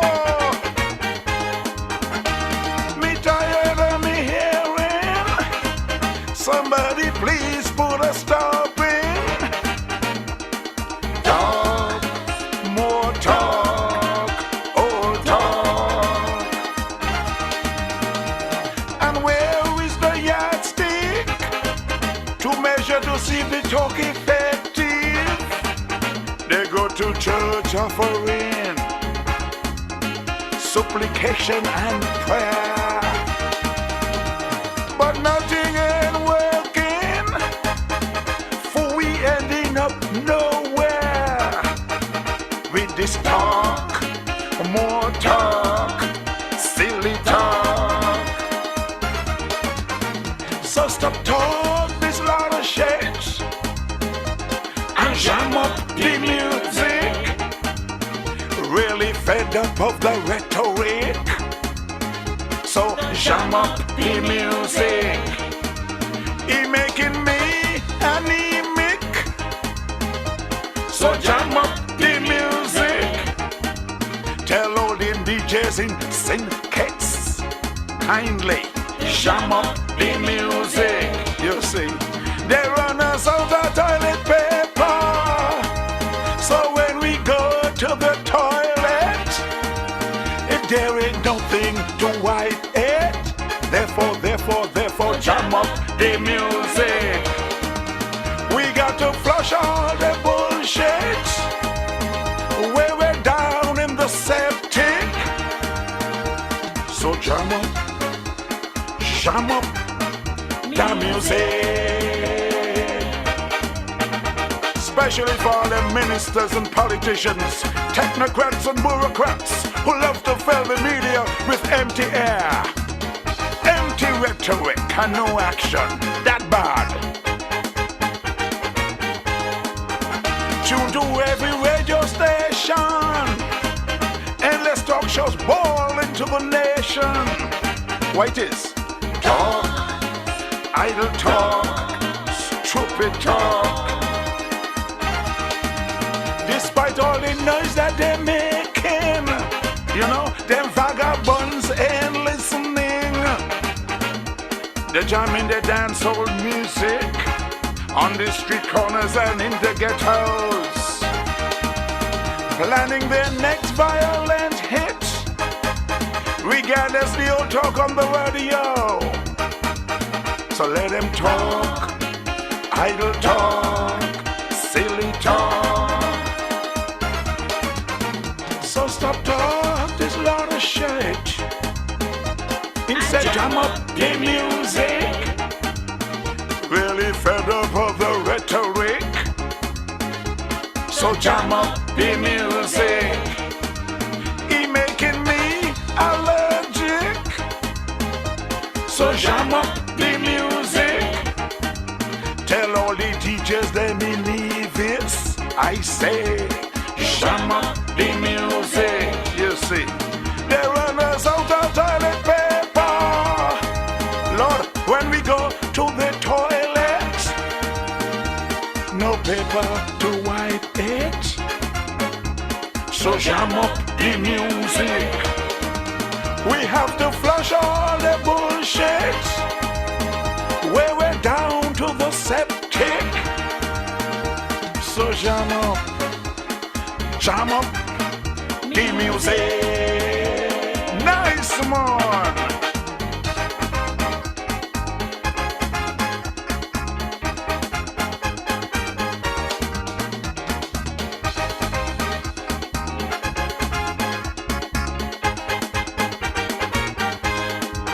I feel like to end this composition without offering no damn solutions. Talk, old talk. You see, them is the competent authority. So who the fuck is me? In theory, their wisdom personified. In practice, stupidity amplified. They are just ego tripping, while the criminals claim another victim. So let them talk, old talk, silly talk. So stop talk this lot of shit and jam up the music. Lord, fed up of the rhetoric. So jam up the music. He making me allergic. So jam up the music. Tell all the DJs in syncets, hey, jam up the music. You see they run us out of toilet paper. So when we go to the toilet, no nothing to wipe it. Hey, Tio, jam up the music. We got to flush all the bullshit. When we're down in the septic, hey, jam up the music. Yeah, man.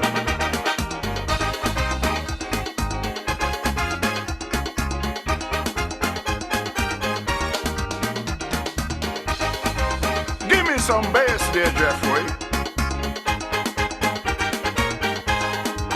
Imagine Sugar Bowl and try to talk him. Huh? Now I hear Sugar Bowl resigning. Wait is talk, too much talk, stupid talk. You see, let me tell you, in any communication offense, one must have a target audience. They're addressing nice people like you and me, and we don't get in nothing violently.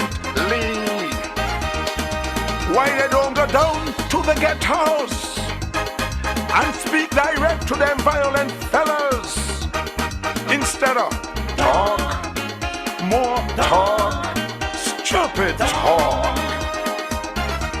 Hey, so stop talk this lot of shite, oh, and jam up the music. Really fed up of the rhetoric. Hey, I say, jam up the music. He making me feel real sick. Lord, so jam up the music. Tell Ronnie Rascal, just jam that which is only musical. You see, they run us out of toilet paper. So when we go to the toilet, Lord, nothing to wipe it, that bad. So jam up the music. There is no room for all this garbage over at the corner we dump edge. Therefore, jam up the music. Wicked. Recordings done at Jeffrey Brooks Body Miles, Platinum Production Studios, Newton Ground, St. Kitts. Gotta say thanks to Shabo of the Grandmasters for adding the live guitar strings.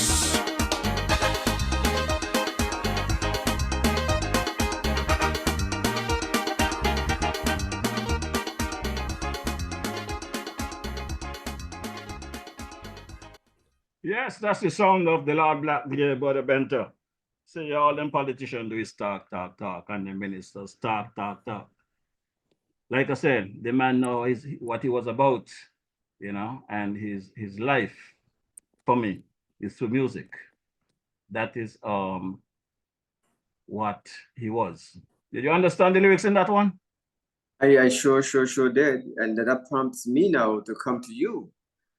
Because in listening to you for all these years, and I think that the nation of St. Kitts and Nevis is very familiar with you.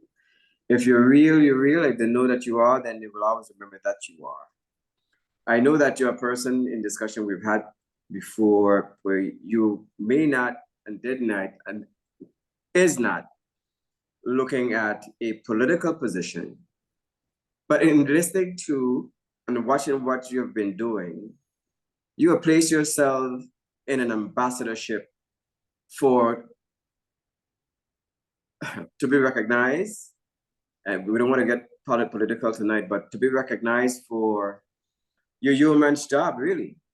And it takes a special person or special individuals who put others above themselves. And that is why when I bragged about how, while in St. Kitts, how we was treated, but you're not doing it from a seat where you're looking for something. And that's priceless. And when you have somebody who sits in a position such as yourself, that just wants to see right done. And you have individuals who sit in a position that can get right done, but they don't have that interest, or they have forgotten the path of which they pledged that they would serve. Then there are many other people who will be looking at the resources that exist before them for representation. And I see you as a statesman, I do. I see you as an ambassador because you've been many places throughout the world as well, with the Cricket Federation and many other things. And you are world renowned, whether you want to believe this or not, but you are. There's every nation and continent within this world. There are residents from the nation of the Caribbean, especially St. Kitts and Nevis. And as such, when it comes to your program, and you don't have to divulge the numbers as far as your viewership, but viewership that you would see are those who are directly connected. And when the shares are made, you are not in tune with who all are part of the shares on the social media. People love you. The Federation of St. Kitts and Nevis loves you. And sometimes it's not an easy position to be in when you could stand on your own, despite who the friends are, despite what the partisans are, and stand up even though they are a part of the party that you support, and stand up firm to bring truth and reality to the people of which you love, because they come first. And that's something a lot of individuals forget. They get there and status quo becomes the preamble of their mentality. I am Sir so-and-so. I am Mr. So-and-so, Minister so-and-so. You are secondary, second class to me. Not realizing that the citizens have employed them and that their real bosses are, in retrospect, the citizens of the nation. I'm looking at you and I see statesman in you, Mr. Marisha. And I know you don't want to hear this, but I see that you may be one of those persons that the nation may start to have to look towards in the upcoming election to be on one of those tickets to represent and not to talk. Because all you can do is bring the information forward. I can see if you were able to be in the position to handle the position of which the service of which your department falls under, I can't see you failing. Because this is coming on in a broadcast every Wednesday night for years. That's dedication. You don't see much town halls and so forth by those in office per se, but they can hear from you every Friday. The citizens of the nation all over the world. And they hear and they feel connected because you bring real, tangible, instantaneous information to them every single week. That's different from when you have an administration that comes to you every month or every other month or when they feel like. You're there dedicated every Wednesday. I would urge and then encourage, because I know that you're going to say that's not what you want, but that's not for you to decide now. The faith of which you have taken upon yourself, God have you in his bosoms. And he's guiding you, and it's a guiding light that you may not see. But I can assure you that the people of the Federation of St. Kitts and Nevis really appreciate you and really love you. They really admire and will continue to support whatever the direction. And I can say, no matter what many would, as a result of you bringing the cap or the highlight to the issues in the nation of St. Kitts and Nevis, I saw an early election had. I saw it. And you may not want to say it, but I followed it and realized meticulously, realizing that you actually were the catalyst who eroded the confidence of the previous administration, even within the people. And when they saw that happening, they said, no, we got to call it an early election because we're losing mileage. We're losing individuals as far as believing in us. We're losing the Federation of St. Kitts and Nevis. And if we don't do this now, and if it persists, the more we would lose with the possibility of us not sitting as a government. And it just so happened that, in fact, they realized, based on education, information to be provided, no other media source was doing that. No other venue that I listened to was doing that. You remained persistent and you brought the real fact. And to the previous administration, this is not a knock. This is education because people do remember. And to the present administration, this is not a knock. People do remember. And remember from whence you came and where you said that you would take them is what no crying shame will be upon you for trying to do your best, because people recognize that as well. We're not saying you can get everything done, but a promise, like many would say, should not be a comfort to any person in the nation of St. Kitts and Nevis as if they're fools. Your promise is gold. Your promise is genuine based on what they have placed their trust of that vote of confidence when they dyed their finger and they actually placed their print on the paper for you. So, Mr. Marisha, I say here tonight, and to the people of the Federation of St. Kitts and Nevis, is Mr. Marisha worthy of the cause to serve?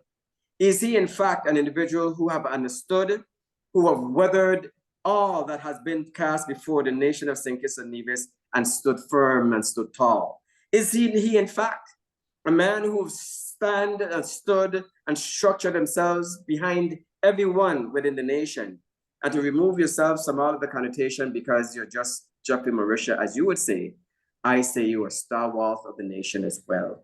Not with the credentials and all the other stuff that went with it, the caviar and champagne, but someone who have stood in times of need and in times of good and in times of bad.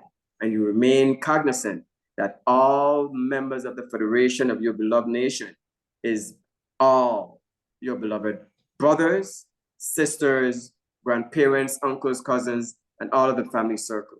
And I applaud you for that. Thank you, Brother Bender, for your kind words. And again, like I said, that song, Talk, Talk, Talk, that is what the Lord Black was speaking about. But for those of you who may have been listening to the service yesterday, and there was a speaker that went up and speaking about Brother Edward's song that was called With the Message Gone. His first song that was banned and the radio station. I hear someone make a comment yesterday that the song was banned because it was too long, which was bullshit. Trying to make excuses. We need to done with the excuses and call a spade a spade. If the government is doing good, they're doing good. If they need a shake-up, we got to shake them up. That is why we elect them to run a country, to benefit the country and the people, not themselves. They will benefit along the way, but it's got to be the country first and the people before it becomes you, the minister. So this track I'm going to play, Brother Benter, is the song that was banned, With the Message Gone. And I'm going to play the second song, followed the banned me song, follow up to this one. So take a quick listen.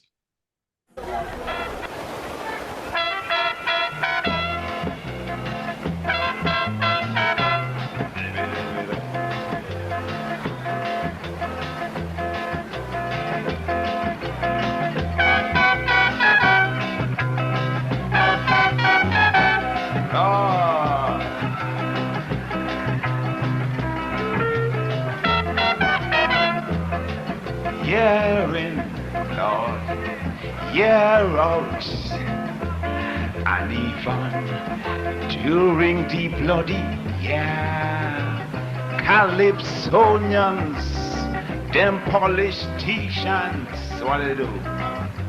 Get I very uneasy, suggesting, dictating, or talking with a constant monotony, ways and means, fancy stories, on improving the life in the West Indies. There they go, here they come, hither all so young. They're looking for claps, they're getting pats, rounds of applause all the way.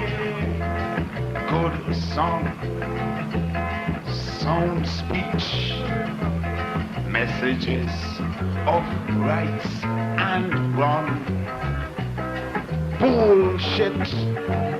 Bullshit I say. Is only slavery still in a modern way? Away the message gone. After years of preaching love and peace, away the message gone. Like it's a fashion not to practice where we preach. Oh Lord, hast thou taught me to forget? This I regret, the lessons of slavery, colonialism and its endless treachery. Our the message gone. Tell me fast, otherwise we go catch me arse. Our the message gone. Things look dread because the message ain't gone to we head. The Lord Black, where the message gone? Yeah,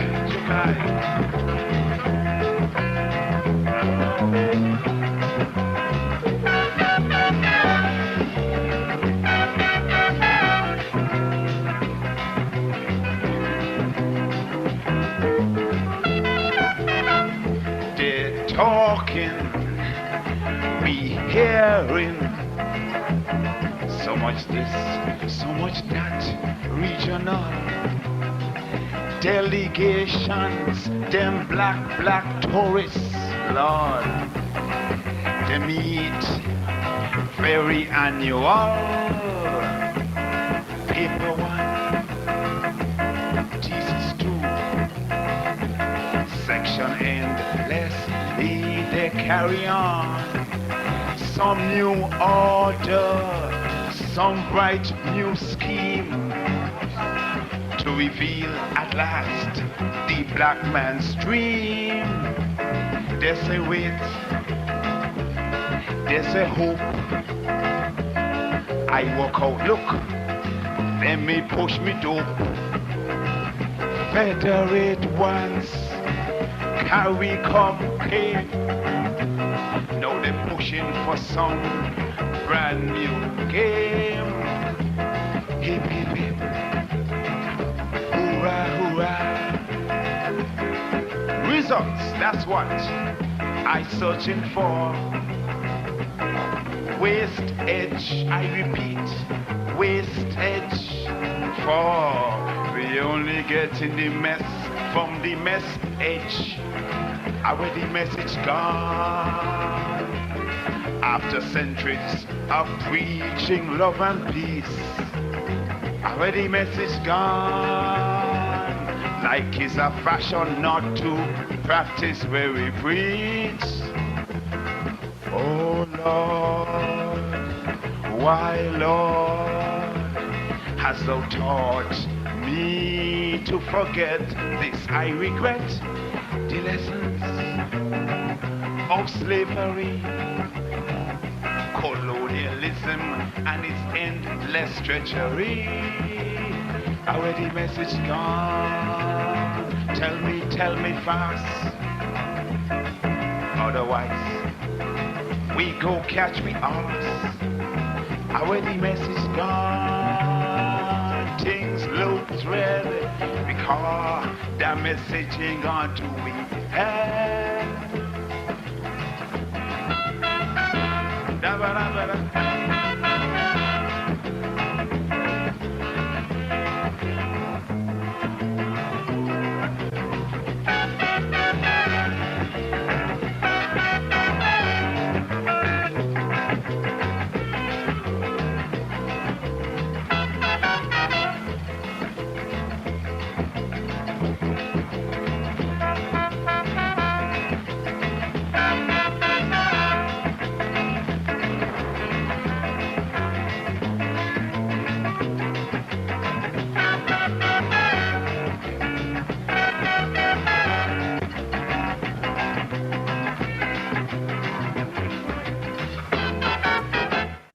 Yeah, Brother Bento. So that's the man one and only song that he sang at the time, and they ban it. Folks want to make the excuse that it's because it was too long of a song. When you're on a radio, you're playing a song, and you want to cut it, you fade it. Any DJ know that? So this bullshit about this song was too long is nonsense. It's the lyrics where he was presenting, and the politician, they didn't like it at the time, and they banned the man's song. But they didn't stop him, you know.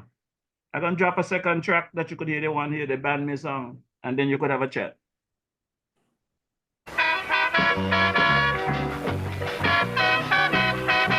They banned that song.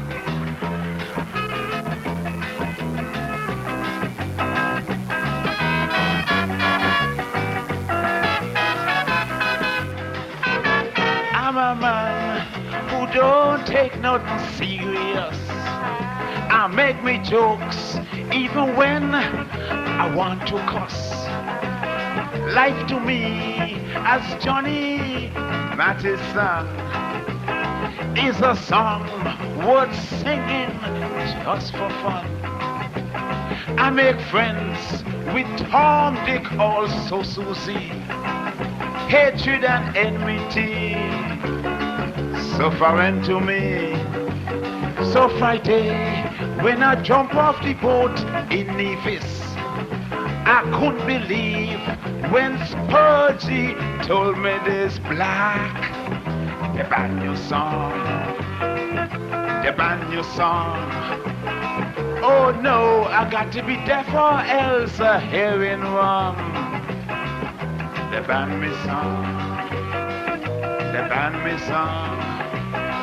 You mean that simple long and me only song? They ban me song, they ban me song. You mean the one in which you try to locate the message? They ban on without even telling me what is wrong. You know, I was only skylarking still. They ban me song, they ban me song. I believe the singing touched them just where they're lacking. That's why I might be wrong. So they ban me song.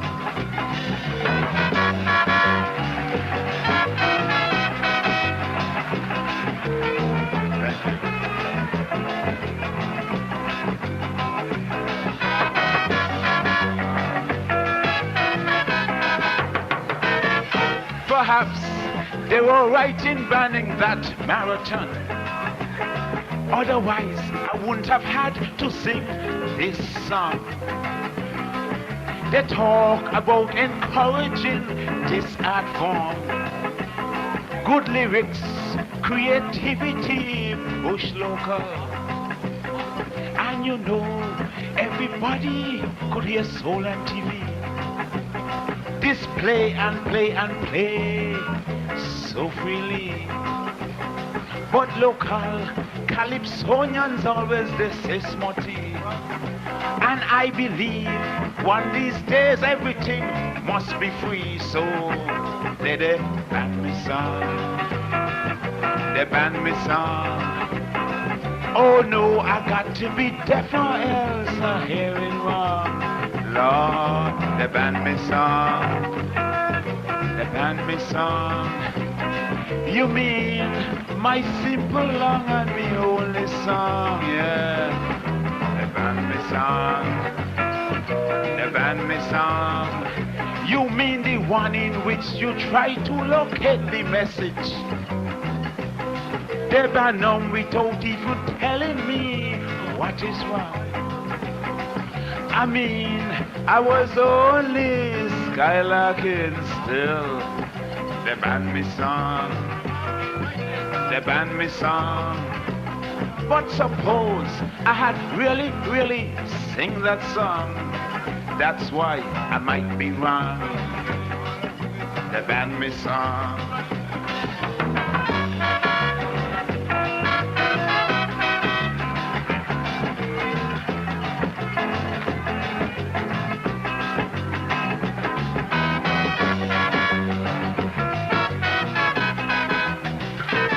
I suggest Calypsonians you hold a workshop.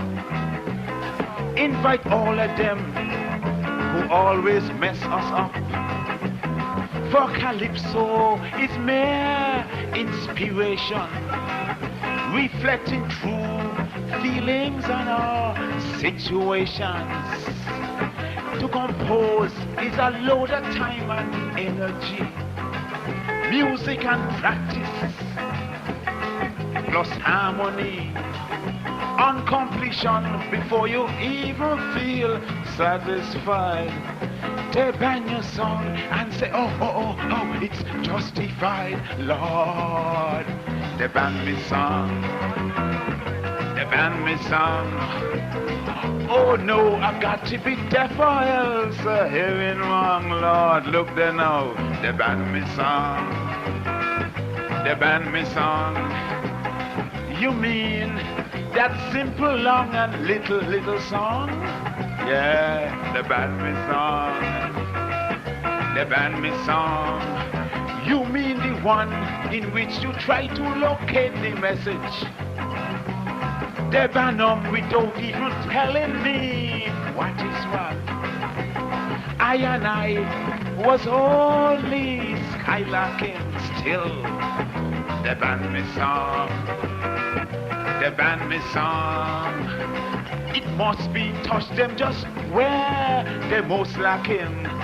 That's why I might be wrong, but they ban me song. Lord Black. This one is called the ban me song.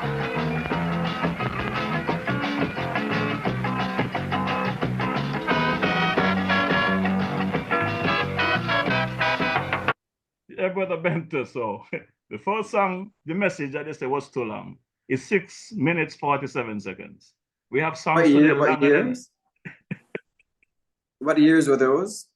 Man, I can't remember those years. It's back in the 80s, 70s and 80s. Yeah. So the 80s, Bacha and so forth. Yes, coming forward. Yeah, man. But you know, as I listen though, in the Kaiso form, and I think back then to today, you know, what we're hearing being the illustrations, I don't think that a lot of us are very pitch-toned to understand some of the lyrics of a lot of what our young generation is singing and really have a good interpretation of the message that they're delivering. But we allow it, right? Yeah, man. And this dealing with a nation and building a nation, in many of the kaisos that you've heard, yes, we got our egos bruised, but for parents that are out there, there's so much that's being placed in the art form today that has a rhythm or a beat, but they're not listening to the message of what the deceit is when they're encouraging your children or your child to commit suicide or to kill their friends through the MS-13, take a masher to school, and don't worry about how you swing, whatever, fly off, fly off. I mean, these are some of the lyrics and the hip hop's languages as well that we're not paying attention to. And here it is, cultural singing, kaiso singing, I can't believe that the band, that this was banded because of what's in there. It has a lot of semblance of what the experience at the times were and hard times for many of the people. And one of the vocals that exists was, or one of the way to represent was way of calypso, bringing the message. And we have music tense, so we have calypso tense and so forth. So you can hear the cry, really the cry of the people. So shocking, but I really enjoyed it though. It's well put together, well thought out though, because there's some areas there that if you are not keen and sharp enough to catch it, those who sit, yes, it's definitely one that sends a message. Straight over your head, yep. And most of these songs basically is from the tent. Because when Kans sing back in the days, Kans don't expect to make it to elimination. So he's not going to get anywhere. It's just in the tents. And something yesterday I found out, and I laughed to myself because Kans and I spend a lot of time together. At no time in my in our lifetime friendship, Kans mentioned he was born in Antigua. I heard that through the eulogy yesterday, that he was born in Antigua and came here at a young age. One of his brother also shared with me that he didn't start speaking until he was about the age of 6. I heard you said that yesterday. Yeah. And the situation is these songs, these long songs that folks have an issue with, I enjoy listening to them. Lyrically, they're lovely. Well put together, well thought out. But following that one, the band me song, he didn't stop there. He came back and let them know. He like how they're knocking him about. So let's take a listen to this one. I like how you're killing me. I like how them killing me.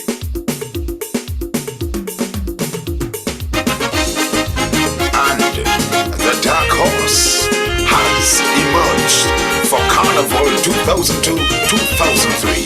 May the ground war begin. Trouble.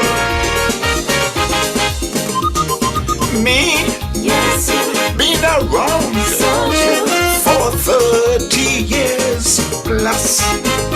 There were years I recall I got my ass bust. Mistakes, blunders, suffered from a lack of foresight. But like the man, I knew, I always wanted to be.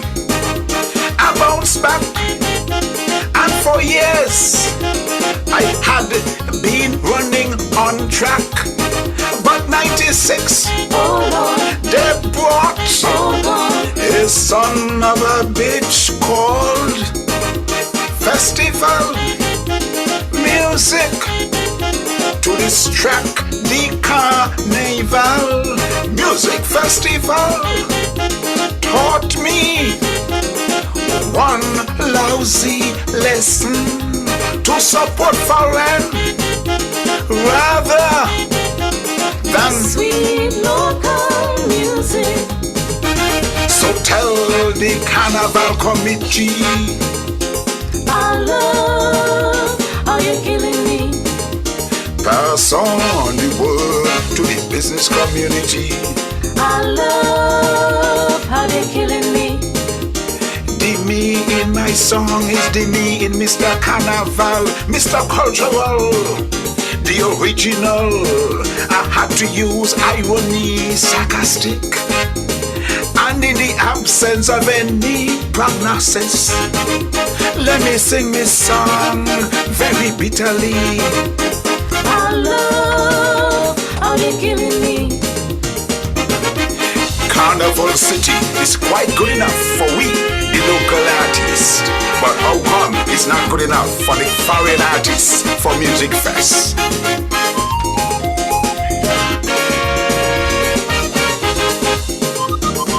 Me, does instigate business activity at Christmas in the city and the rest of the country. Hardware, groceries, bargains galore everywhere. With the profits, I would distribute the following year. But every June you on the TV, grabbing the same money. Come December, how you expect me to contribute to national carnival when I don't pay them expensive fees for the technicians, the hotel, the stage, and then rip off Foreign artists. So tell the cultural ministry, I love how you're killing me. pass on the word to the business community. I love how they're killing me. The me in this song refers to the me in Mr. Carnival, Mr. Cultural, the original, like somebody out there playing sniper, targeting our local culture. So let me sing this song quite bitterly. I love how they're killing me. Yeah man, it's posters and banners and brochures and t-shirts, press conferences for Music Fest every year, and hardly a thing for we local carnival. That bad. Me used to bring back thousands of nationals. It's Christmas, it's carnival. Oh, what a marvelous tradition. December, Saint Kitts, synonymous with each other. But like a thief in the night, I got stabbed right in me back. And the stab was just as deliberate as it was official. Music festival sends the wrong signal. Come home in June so that you don't have to come December. So alert all them funeral agencies. I love how you're killing me. Don't even bother with the hospital emergency. I love how they're killing me. The me in me song is the same me in Mr. Carnival, Mr. Cultural, Mr. Bacchanal. Man, I really sarcastic and vex, for they got me culturally upset. So I had to sing me song quite bitterly. I love how they're killing me. Went across to Nevis to Abernathy's digital recording studio, and this song was the result of that trip.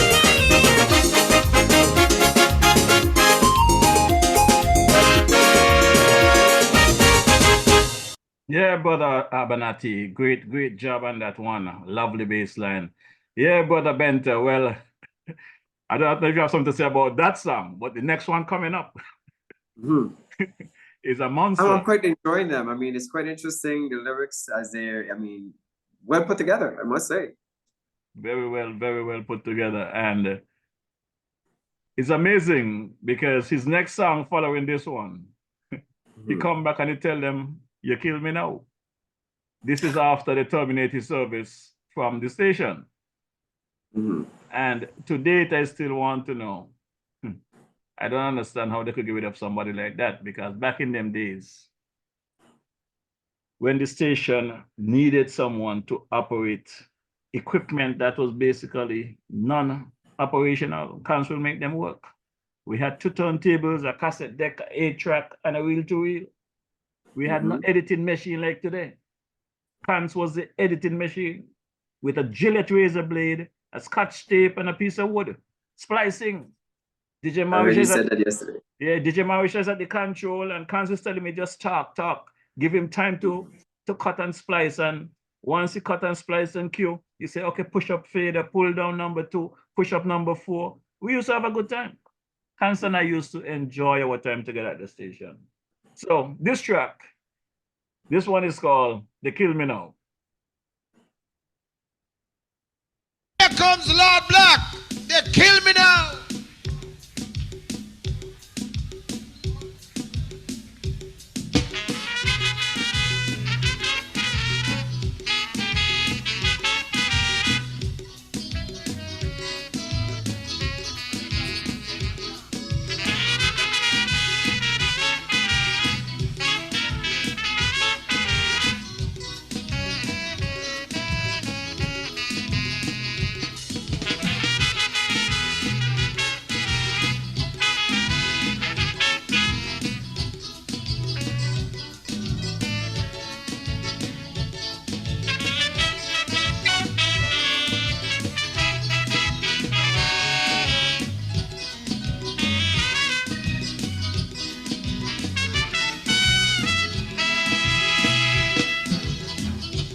It was just over 1 year ago.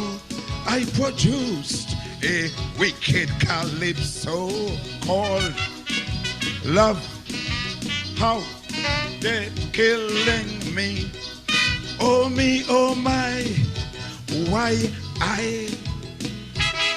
the man took that song quite literally, like Elimat. Lord, they crucify me. They kicked my ass out of I said, and pitched me across the railway footed. But it's you who sang a song about how everybody dead. How they killing. And to make it even more crucial, your son don't come to your funeral. Oh, they kill me now. I don't believe the Mattingly chemists concoct a fatal formula. Chairman of said, I said, boy, bring the fork, bring the shovel, bring the coffin, bring the plow. Oh. Why they kill me now? The Lord Black. Voice from the grave. Last year it was Love How They Killing Me. This year they kill me now. Kaiso in sequence.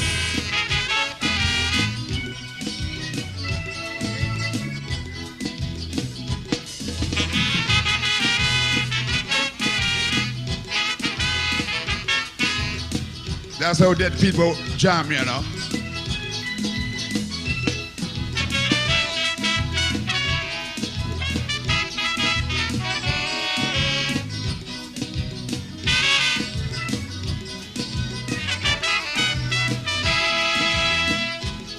I attempted to come differently with topics ignored by the rest of the fraternity. Love, how they killing me. That was constructive commentary. Was my death pure coincidence, or was it a deliberate act? Rather than examine what I sang, they looked at who sang what. But in 81 you sang a song, oh, everybody dead, Lord. Oh, they kill me now. And in 99 you sang, oh, no come to your funeral. Oh, they kill me now. Erasmus plus the rest of the board take away me daily bread. They hang a man who done dead. Bring the priest, bring the shovel, bring the fork, bring the coffin. Oh, I mean, oh, they kill me now. Nice. Lord Black. They kill me now. Lyric.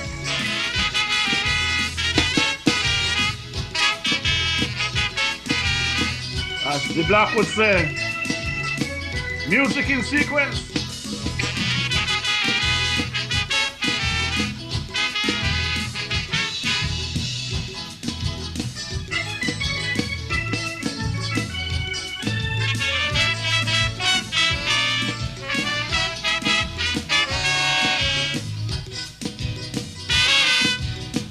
The man Adrian Barry.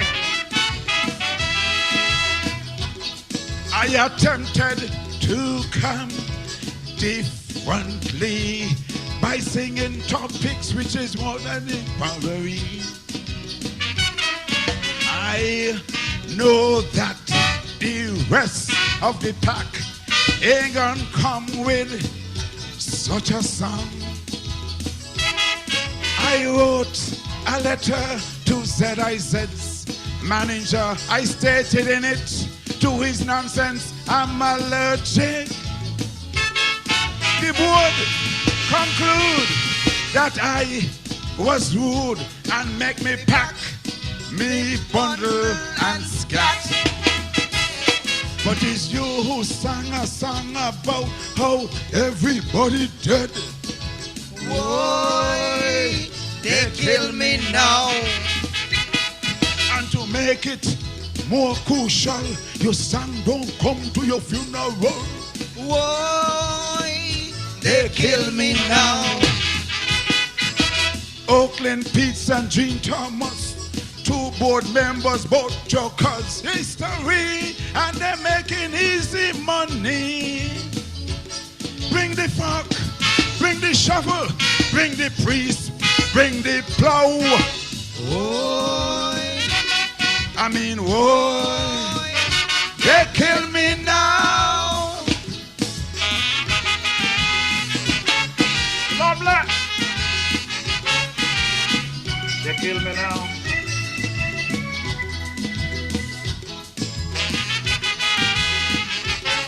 Oh, ho, ho.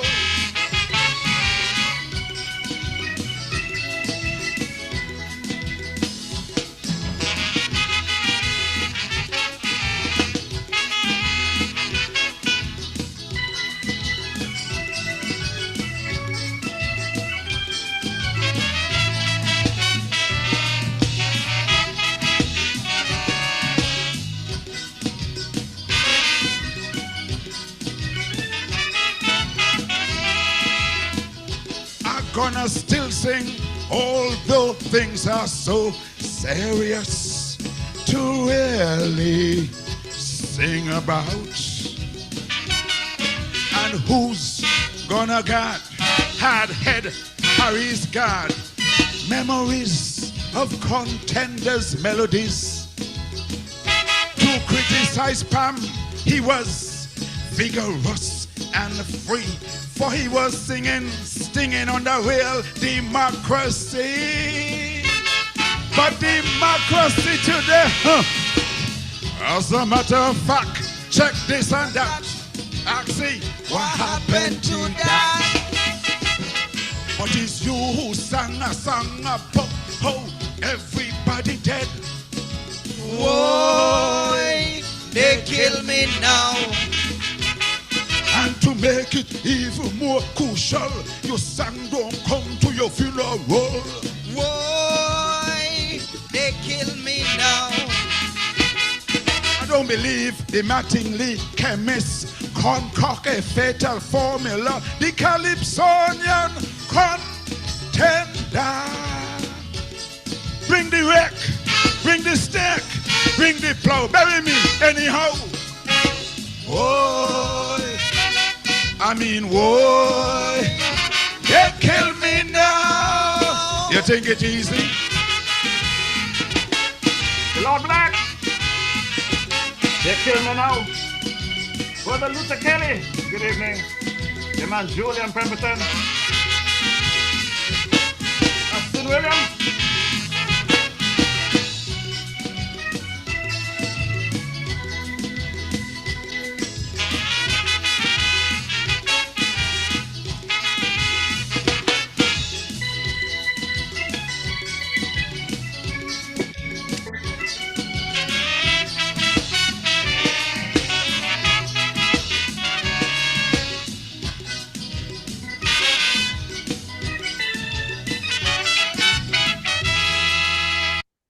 Brother Benta, that one is 10 minutes, 19 seconds. It didn't seem that way to me. And that was the longest one, I guess. That's the longest one. That It almost didn't seem twice that way the to me. length. I was trying to follow the lyrics, you know, allergic to the supervisor, right? Yeah, man. Boy, Lyrics can't done. The man says allergic to that supervisor nonsense. Oh, Jesus. Bring your fork, shovel, bring the priest, bring your plow, bring the stake, bring the coffin. I mean, these are just putting together as it illustrates. But you know what I heard in that song too, though? I mean, the other side, I heard some pain too. Yep. It seemed like he loved working for ZIZ. Yep, that was his life. I'm sorry? That was his life. That's all he knew. Yeah, I hear a pain in the lyrics. It has that jovial marker to it, but it also is expressing a deep felt hurt for dedication, time served, and compassion and love for something that someone loves to do. And there was a cry, and I don't know, was that his last song or there were more? No, man, there's more. As a matter of fact, I'm gonna drop 2 more tracks for you. This one coming up, it's called labeled Don't Come to My Funeral, Not Come to My Funeral. And another funeral again. And the next track is What Are You Balling For? But when he started that song a while ago, you realize that he referred to the train he asked across the railroad to dead. Mm-hmm. You know that nursing home where he was at is right across the railroad.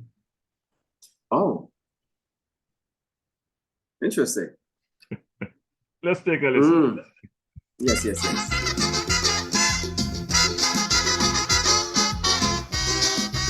Don't come to my funeral. The love Good evening.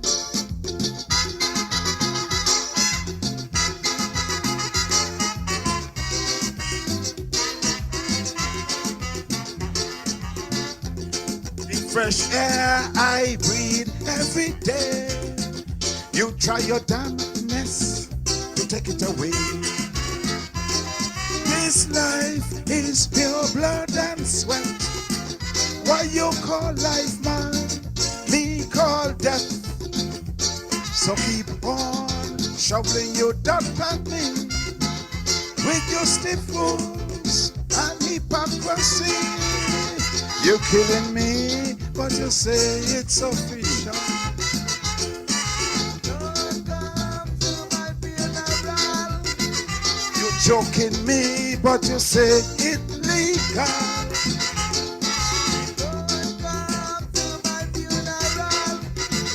To find solace and escapism inside the melody of this calypso rhythm. And since you lack the qualification, I cannot extend an invitation. So, look up to me, funeral. Don't come to my funeral. Nice. I remember co-worker, the late Van Southwell.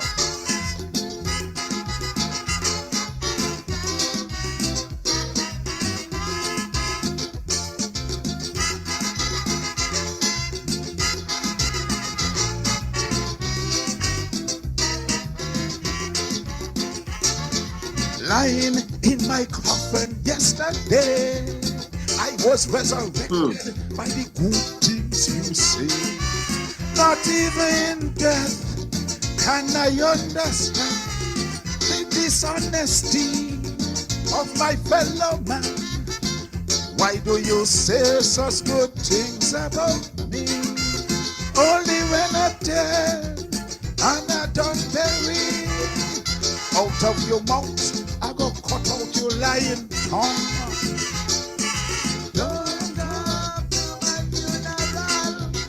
Eulogizing me like I'm Pope Paul the Second.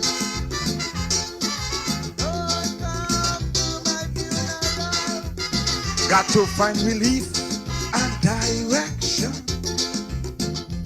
from the lyrics and the beat of my song. And since you cannot deal with the common man, no one see you in my possession. So, no come to me funeral. Don't come to my funeral. Nice.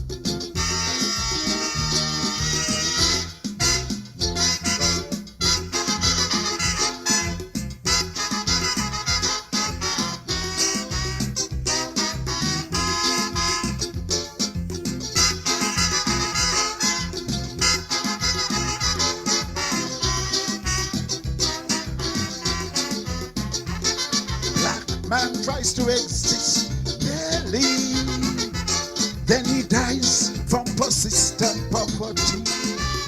But those doctors with their clean faces, on the death certificate they write natural causes. So even on my very deathbed, medical fallacy messing up me head. You're killing me. But you say, oh, it's natural.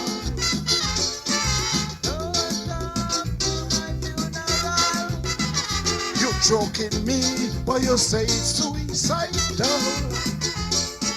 Don't come to my funeral. Got to find comfort and escapism inside the melody of me calypso rhythm. And since you can't pass my test in blackness, your presence, I will protest. No come. Don't come to me funeral.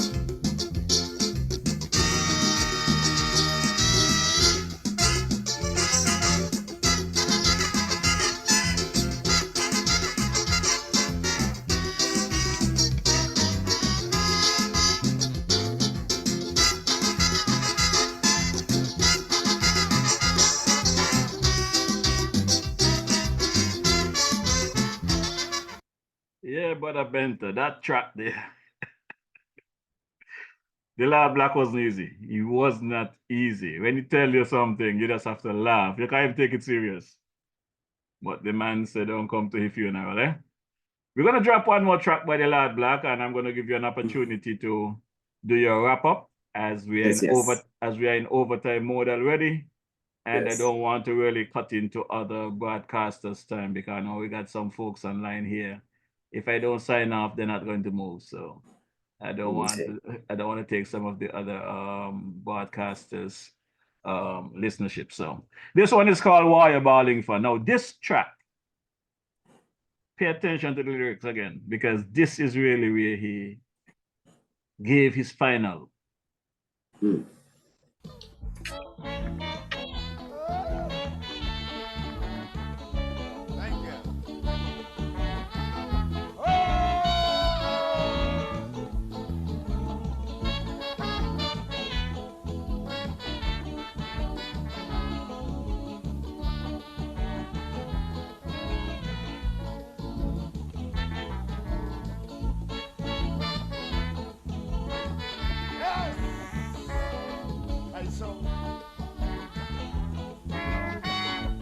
Song about the crime and the permissiveness in the society.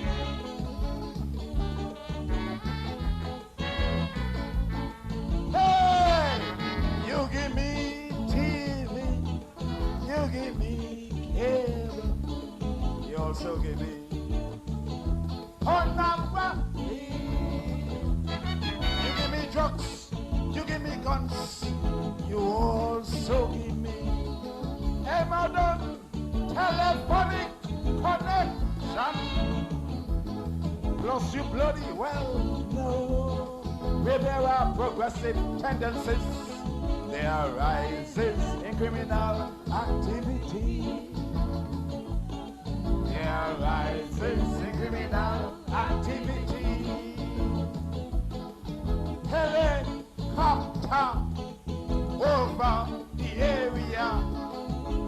What are you calling for? Why is it as soon as the crime done, the police hurry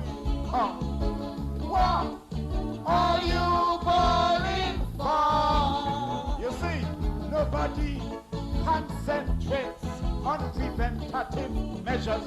Nobody gives a damn about the very roots of the problem. What are you calling for? For what are you for? I saw mother walking here tonight. Yes, man.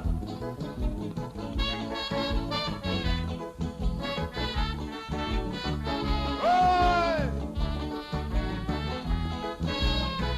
Hey! You educate me in school.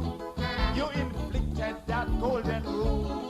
You made sure I didn't become a fool. You gave me ideas. You gave me hope. You gave me reasons to regard you as a role model. I followed your leadership. I followed your example. But now the both of us end up in trouble. Helicopter over the entire area. What are you calling for? Why is it as soon as the explosion, the police hurry come? What are you calling for? Nobody concentrates on the preventative measures. Nobody gives a damn about the very root of the problem.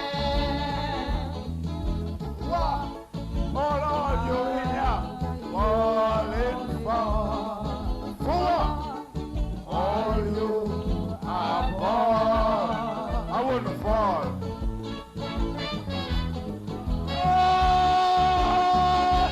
I saw.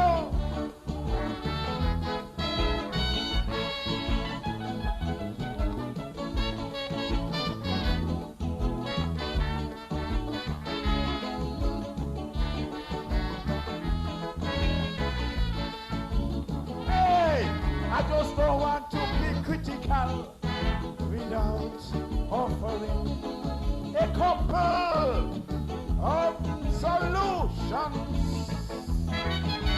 Start anti-drug classes, build rehabilitation centers, and cable ought to be careful round the turn. And the police should manifest a true symbol of honest impartiality. And the same police ought to share more information with the press and the rest of the community. For in the final analysis, it's we, the same people, they're coming for help with the investigative inquiry. What are you calling for? For what are you for? Thank you. The Lord Black, what are you balling for? Oh, you don't kill me. We want it back right now. Don't away. One more time. Lord Black. All right. Thank you. Hey! You educate me in school. You inflicted that golden rule. You made sure the black did not become a fool. I followed your leadership. I followed your example. I made sure I regarded you as a role model.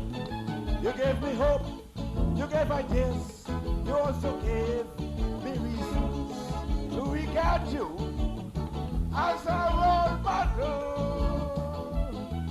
And now, today, look, they know both of us end up in trouble. Scotland Yard, all over Sandler's area. Bradshaw, what? You ballin' far. Why is it as soon as the crime done, them police hurry come? What are you ballin' for? You see, nobody concentrates on preventative measures. Nobody gives a damn about the roots of the problem. So what you ballin' for? What all you are born?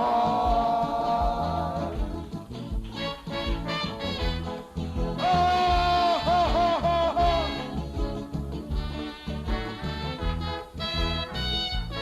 Yes, man.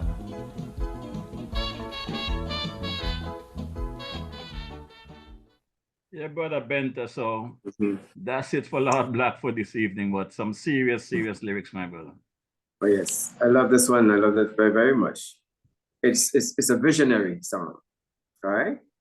Prior to all the songs were visionaries, and my condolences. I know we're wrapping up. To you, Brother Marisha, my sincere condolences, because I felt your pain for the last several days and weeks, actually, going forward. And to the family, my deepest sympathy as well. And to your listenership, all that are out there. This last song here, as I go through it, what are you bawling for? You know, he followed the golden rules. I mean, it sounds like a scholar, a gentleman and a scholar based on what he was raised to become. Educated. His father was a teacher, you know. Okay, and I sense the disrespect that came later on, that he still has not placed on a shelf, but he accepted what it is, and to God be the glory for each and every one of us. And I wish you my deepest condolences to all who have some connection with this esteemed gentleman. Flowers before you go, they say. And then sometimes when it's a rainy day, many will always remember you how they think on a heyday. And this is one of those moments that you're resurrecting all those memorials, memorabilia of this gentleman, that his family can say thank you and really feel blessed and comforted within the realms of a friend such as yourself. Thank you so much. Yeah, Brother Benta, now that we come to the end of the Hans area, I want to get some of your expertise. I want to bring your attention to what has been happening over the past couple of days in our beloved Federation. I want to bring your insight as a former Commissioner of Police of the Virgin Islands, as a former Senator in the Virgin Islands Senate, because something happened on Sunday morning. I woke up to the news of one of our local artists, popular artist by the name of iMark, that was taken down in a hail of bullets in the Molineux area. I found out later who is connected to people that I know, very nice people that I know, his father, his cousins, his aunts and stuff. So when I get to find out who the gentleman was, I was very moved about the situation. Following that situation, there's some voice notes that going around accusing one of our ministers, our sitting ministers, of being responsible for his death in the form of, and these are not facts, I am just repeating what I'm hearing on voice notes. I understand the gentleman was in New York. He traveled across to Canada to perform at a friend's event. And on his way back to New York, he was pulled over by immigration and accused of being wanted in St. Kitts for some crimes or whatever the case might be. Naturally, they mark up his passport and ship him back to St. Kitts. Now, getting the facts as it's coming in, I'm kind of confused, because the little that I know, if someone commits a crime in a country and is wanted by that country, and they are caught in another country and they're shipped back to that country, the authorities in the receiving country must be there to receive that person, isn't it? That is correct. Two folds. the country of which the warrant has been issued, agents working with the Attorney General of that state, along with the local Attorney Generals, organize an exchange. The Attorney General of that state, whichever officer did the interdiction or arrest or detention, they would make contact with its country or state or which the person is wanted in, and someone from that jurisdiction bearing the warrant will travel to that destination and accompany that person on a flight back to the jurisdiction of which the warrant was issued. Correct, and that is how I understand it to be. But it appears as though this gentleman was accused of wanted in St. Kitts Nevis. His passport was marked up, cancelled. He was sent on a plane back to St. Kitts. He was never picked up by the authorities. He'd been on the road. And a couple of weeks later, he's gone down in a hail of bullets. Now, there's accusation that a government minister is responsible for him being deported back to St. Kitts. My question to you is this.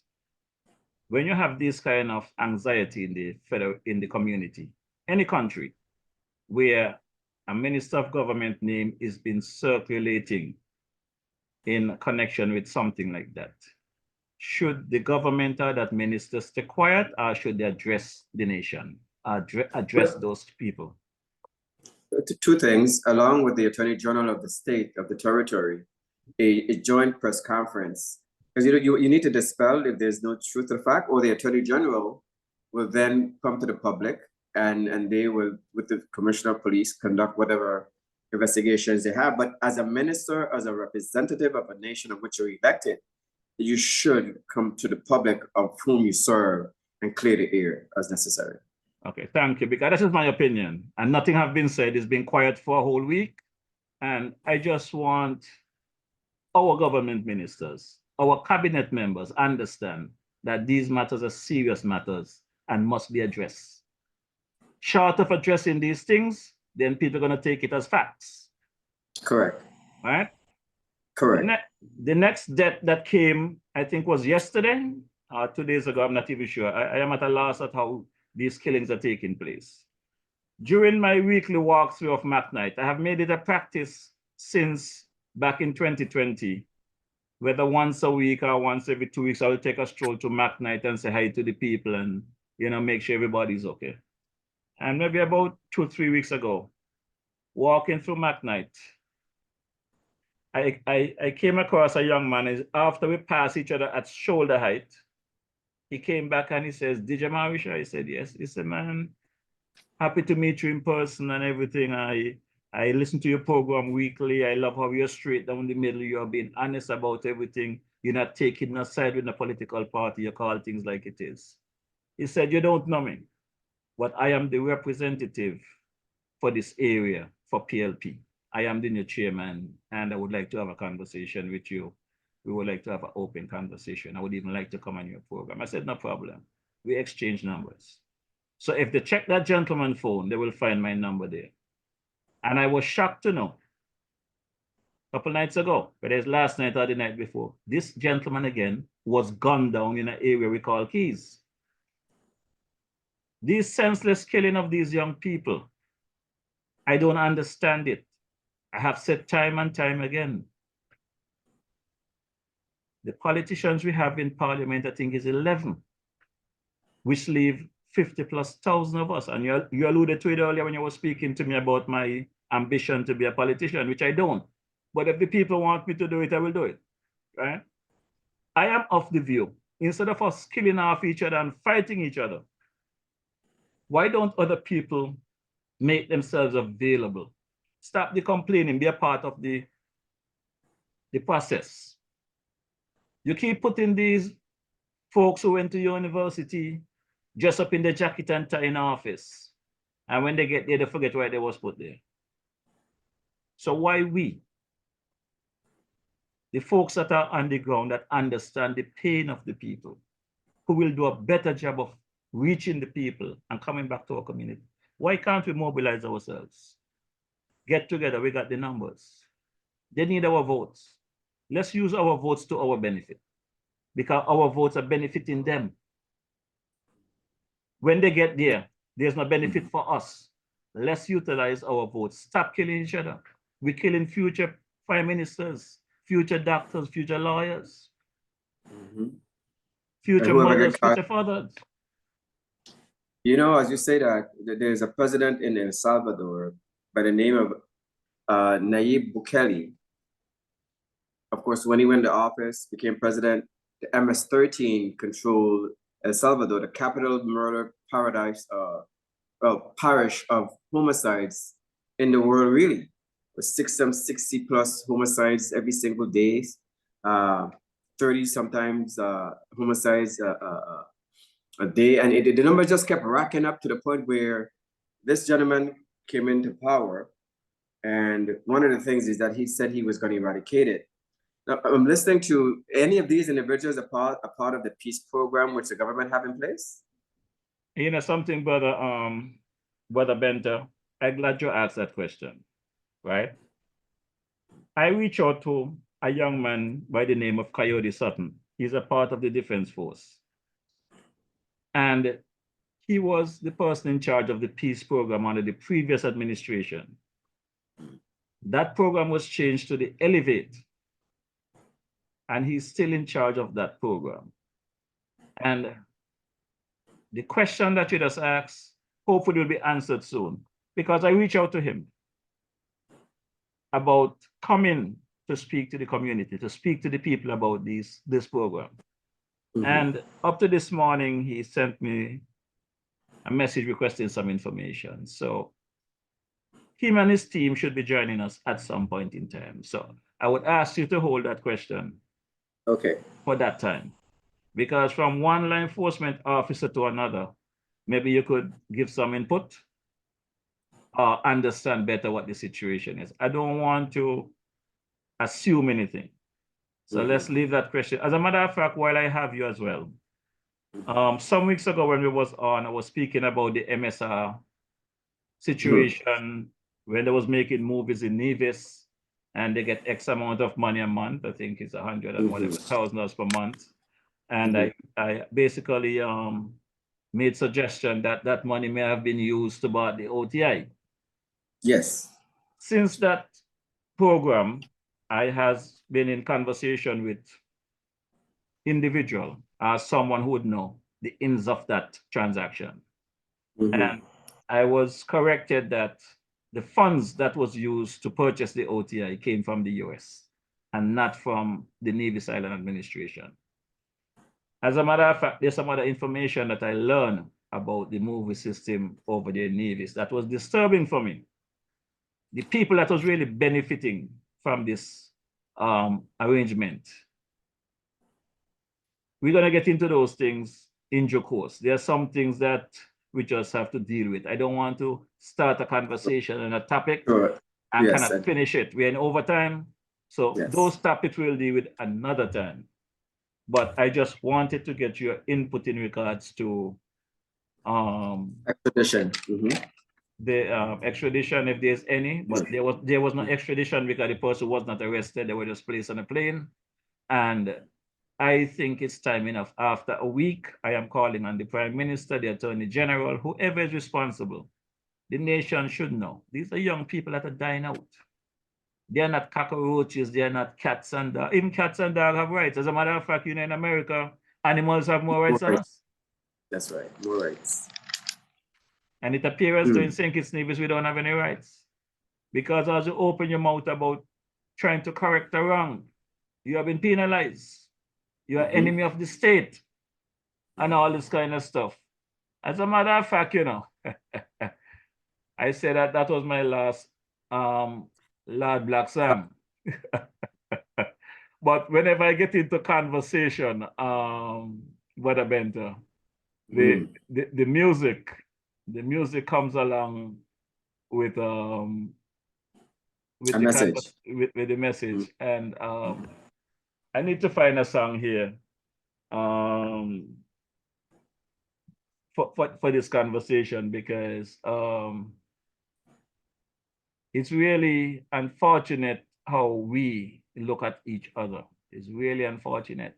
No love, no respect, the love that we used to have back in the day is no longer there.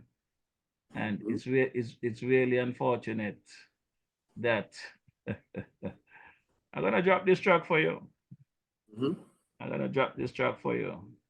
This one is called Enemy of the States by the man, the King Socrates. I love his lyrics, love the music. So let's drop this one before we call it a night. Enemy of the State. Let me try and find that track. I don't want to find that one, so still looking for Socrates. Yeah, Enemy of the State. Got it right here. So let's take a quick listen to this one, Brother Benter. I'm not the enemy. Are you the enemy? Who's the? Are you the enemy? I'm not the enemy. Who's the enemy?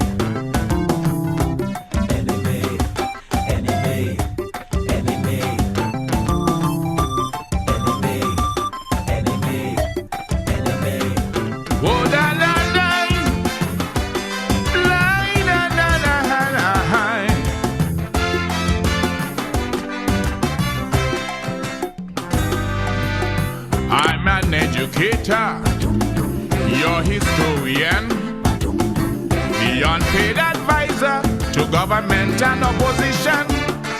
I bring you songs of levity, party and social commentary. In other lands, I am a cultural icon, but due to my proclivity to expose the ills of my country, they designate me an enemy of the state. But it's my love for country that make me question the things I see going wrong. Like the crime rate that keep on going up, that the PM says going down. Is he take a corrupt tip-off cop and made him the deputy? Between he and Edme, the police force can function effectively. Police used to work for 8 hours straight and went home to take a rest. Now this 4 hours on, 4 hours off, got the force in a mess. Is you who handcuff the police? Now they can't control the crime rate. So don't call me an enemy of the state. Anyone who critique your policies, you want their head on a plate. So tell me who's the real enemy of the state. I'm not the enemy. Are you the enemy? Who's the enemy? Tell me. I'm not the enemy. Are you the enemy? Who's the enemy? They tell me tourism is the lifeblood of the country. Still we keep increasing the budget to that ministry. But the more we spend on that industry, is the less result we do see. Now the whole country, it seems, waiting desperately till Marriott open its doors. 40,000 plus on pause. Can one hotel save us from catching hell? Oh well, but it's my love for country that made me question the deal they gave Royal Peak. A $400 million hotel with their own electricity. If we upgraded we power plant, they would buy the current from we. $20 million or more yearly to sweeten the treasury. Then they tell me both are resigning, he not taking another turn. I said a jump and prance as a good riddance, for there's hope for tourism. His performance in that industry got hotel is desperate, yet he treats me like an enemy of the state. From 500 ships in 95, now 158. So tell me who's the real enemy of the state? Are you the enemy? I'm not the enemy. Who's the enemy? Are you the enemy? Minister of Justice, oh, can you tell me why Angela Innes is not paid what the court decree when she was making her contributions You were nowhere to be found. Now she's squanting while you're buying up condominium. You also got consummation, a first female parliamentarian. Still can't get her gratuity and pension. But it's my love for country that make me question this bold-faced hypocrisy. Your actions are simply degrading the women of this country. I hope that Jess and Henry Martin don't support your policy. But what goes around come back around, no matter whom you may be.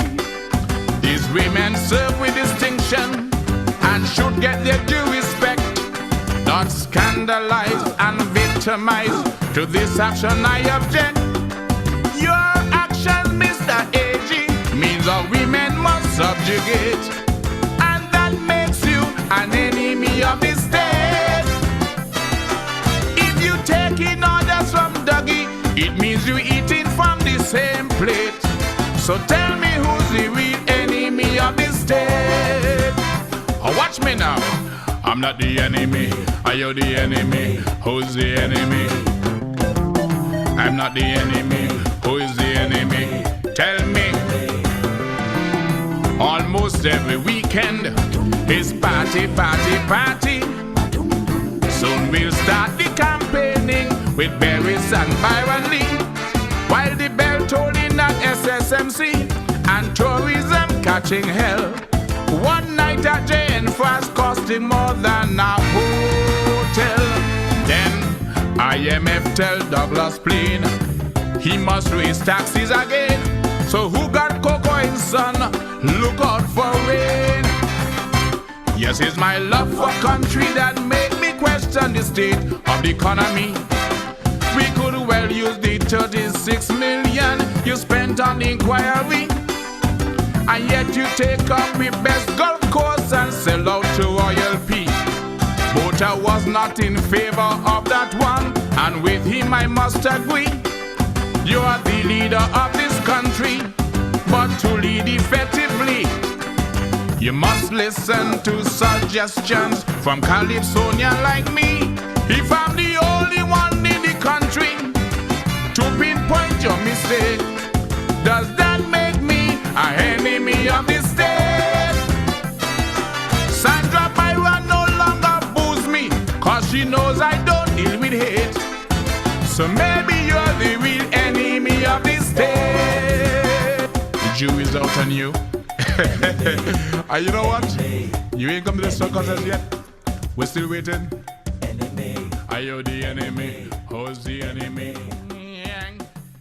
Yeah, so Brother Benta, that song was written prior to the opening of the Marriott. So you get an idea how long that was.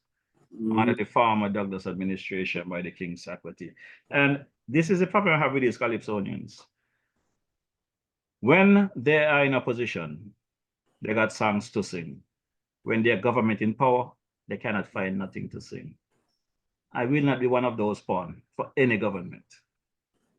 Whether I support you or not, you're going to do good, I'm going to talk the things. I'm going to see you screwing up, I'm going to pull you up. You don't listen, I'm going to let the people deal with you. Simple as that, you know. Just as simple as that. So, as we come to the close of the podcast, I am going to just drop a few ads here.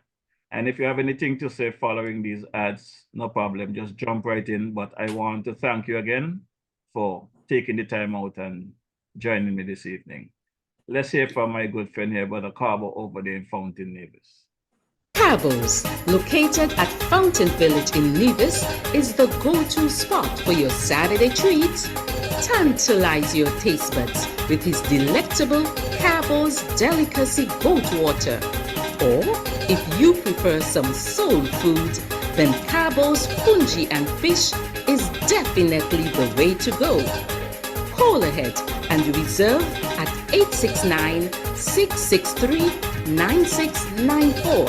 Then make your way over to Cabos and enjoy the vibrant atmosphere while you savor your delicacy. Cabos, we are not changing, we are only improving. Food all over.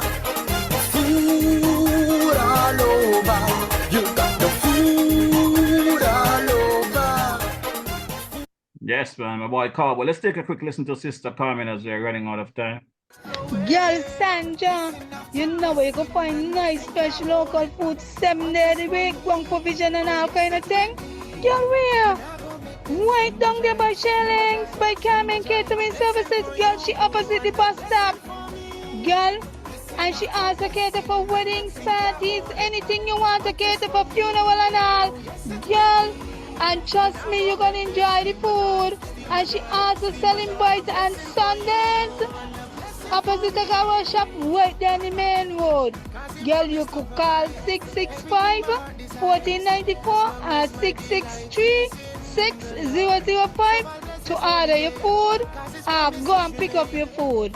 Girl, the food will be finger licking and you get your money worth. You ain't want nothing better than that. That's right, and Sister Carmen is right there at Shirlane in downtown Bastia, across from the ferry terminal, the West Ferry Terminal there, Monday to Saturday from midday until 5. On Sundays, you find her in Boyd's Village, right in the bus stop there, across from the Agawa shop. My good people, I want to say good evening to the man, Mr. Powell and his team there at Island Purified Water in Newton Ground, St. Kitts. I want to thank the team for their continued support of this program and keeping the DJ hydrated when he's in the Federation of St. Kitts and Nevis. Also want to touch a few folks there. Sister Gwyneth Marisha, good evening. How are you doing? Hope all is well. How about Sister Ann Farrell Smith, Sister Cora Bennett? Hope you guys are doing well. Also want to touch Annalta Robinson. Good evening. How are you doing? Hope all is well with you. As we get ready for closing out, let me just drop something here from my boy, Brother Malvern Gums there in St. Thomas, Virgin Islands, the Spectrum Band, man. Hey, this is Malvern from Spectrum Band, and you're listening to DJ Marisha, playing you the best in Caribbean music. You got that right. Hey, this is Malvern from Spectrum Band, and you're locked into DJ Marisha. Keep it locked. Weekly and a Wednesday. Wednesday evenings are heating up. Log on to DJ Marishall's Facebook Live broadcast every Wednesday evening from 6 to 8 p.m. It's a frank and candid exploration into the social, cultural, political, and economic issues affecting our federation. And just in case you missed it, you can also catch the broadcast on his YouTube channel, DJ Marishaw. Subscribe to the channel on YouTube and smash that bell. You will be notified whenever he goes live. DJ Marishaw, every Wednesday evening, Facebook 6 to 8 p.m. or thereafter on his YouTube channel, DJ Marishaw. Log on.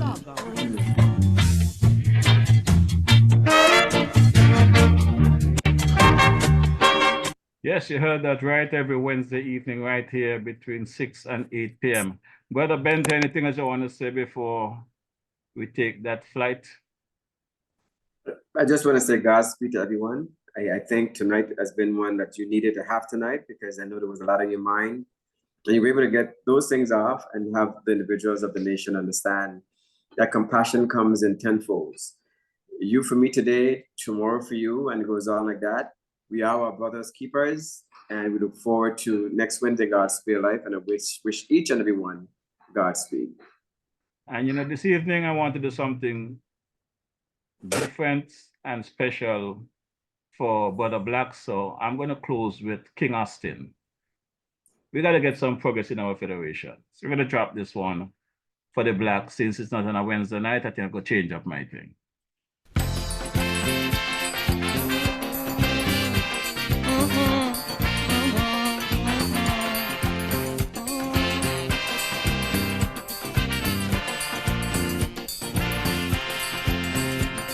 Today, when I look around in the world, what do I see? I see footprints that man have left on the sand while walking through times. I see fruits of our ambitions, figments of our imaginations. And I ask myself, when will it end? When will it end? It is plain to see, universally this land is not bountiful as it was, simply because in his quest for success, nothing stands in man's way. All rivers run dry, soon the birds will fly, the mountains will be no longer high. And when I really think of it, I just wonder why, oh why.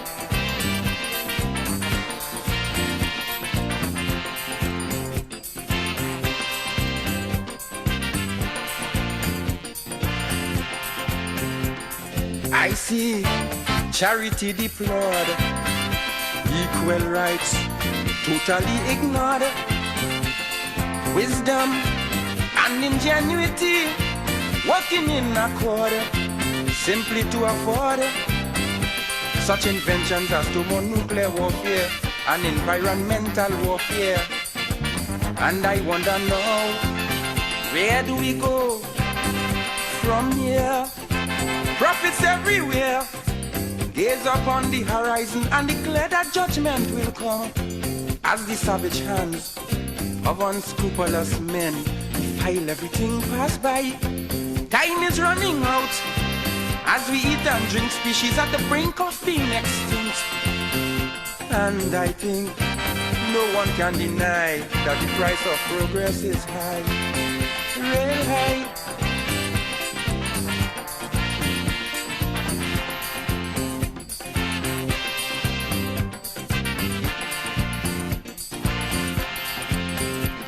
I see consciousness as bait, as today we live recklessly. Money make egos inflate and thereby create a turbulent state. I see a struggle between the sexes, new hang-ups and old complexes. Now the question is, right in context, what shall be next? I've already seen this world have come divided between race, color, creed, and class. And some of the things the scripture predict truthfully come to pass. Soil that wouldn't bear children, making children to be a part of this growing mass. And I ask, if this is progress, how long will it last?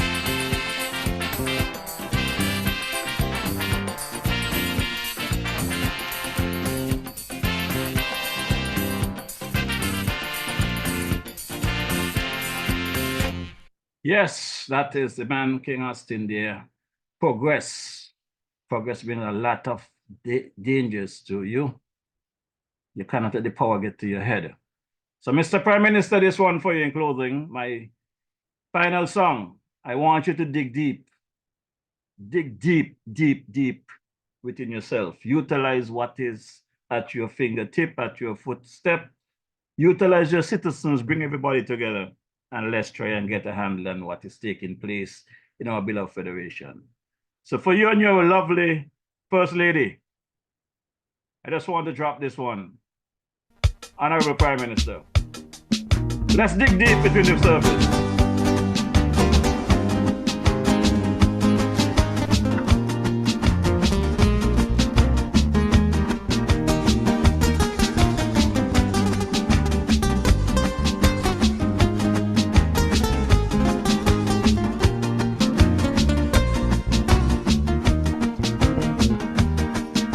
Sometimes I just get angry when I see somebody watch an ex-man achievement and declare that that was easy. They don't see all the struggle and all the failure. They quickly form allegiance to toast the winner. But in this life there's a truth, and every tree you see have a root. And it's from way below the surface you bring up your food.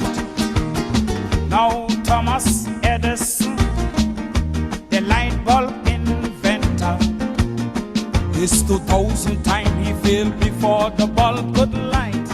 And when he reached age 67,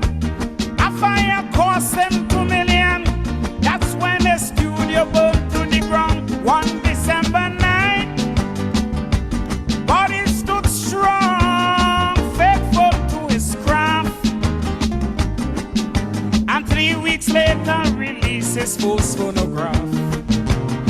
You see, he had the stuff great men are made of. It's the stuff you could miss unless you look below the surface.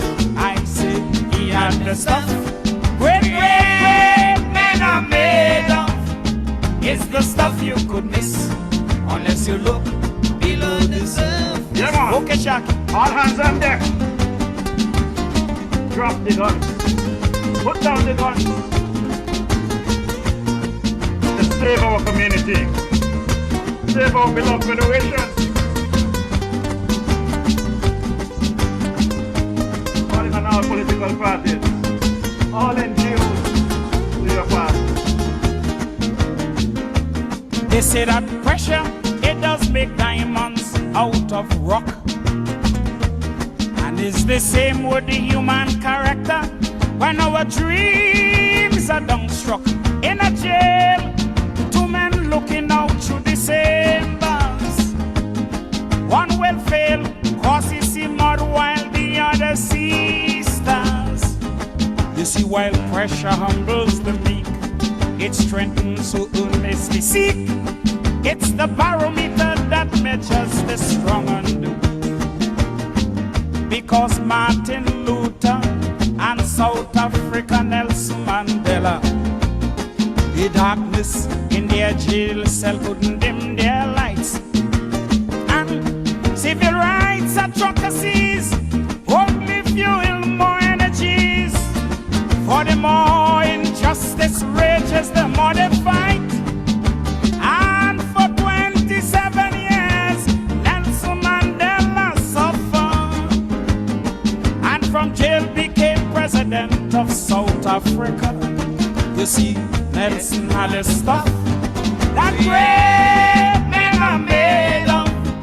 It's the stuff you could miss unless you look below the surface. Potential, I say he had the stuff that great men are made of. It's the stuff you could miss unless you look below the surface. Right down there, right down there. This is Caribbean Vibes.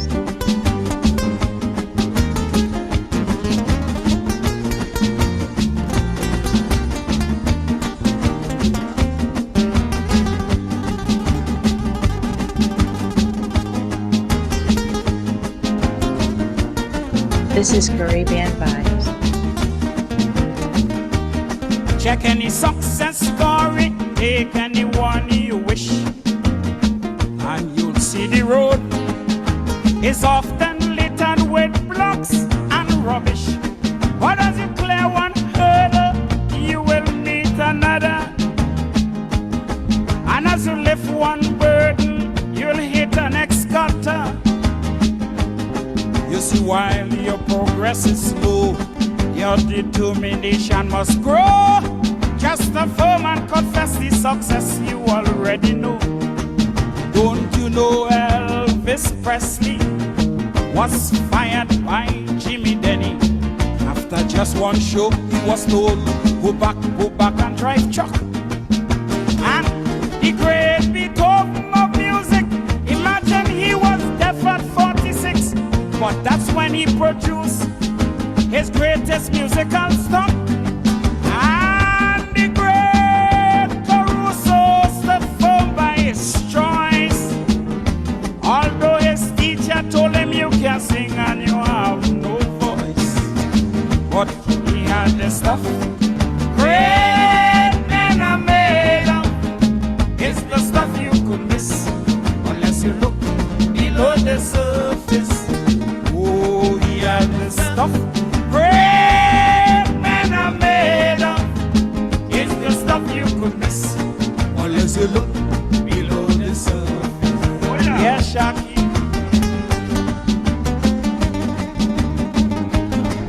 Great stuff in the beloved federation. You have to reach deep. Stop the killing. Put down the guns.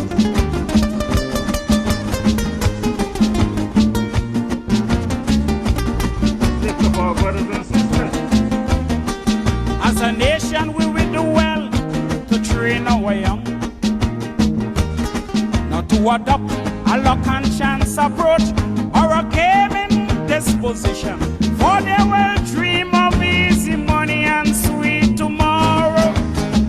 From a get-rich scheme with a 1 in 100,000 ratio, we need to teach foundations of truth, trees that send down good roots, not parasites that sucks at ill-got fruits.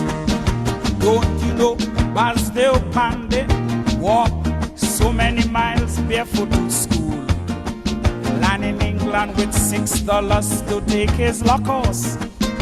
And after Napoleon Airman Robinson, imagine he was shot and in prison, half blind and dying. He said attack, attack, attack with full force. For such men with belly, leadership was meant. No wonder they're prime minister and president. You see, they had the stuff great men are made of. It's the stuff you could miss unless you look below the surface. I say they had the stuff great men are made of. It's the stuff you could miss unless you look below the surface.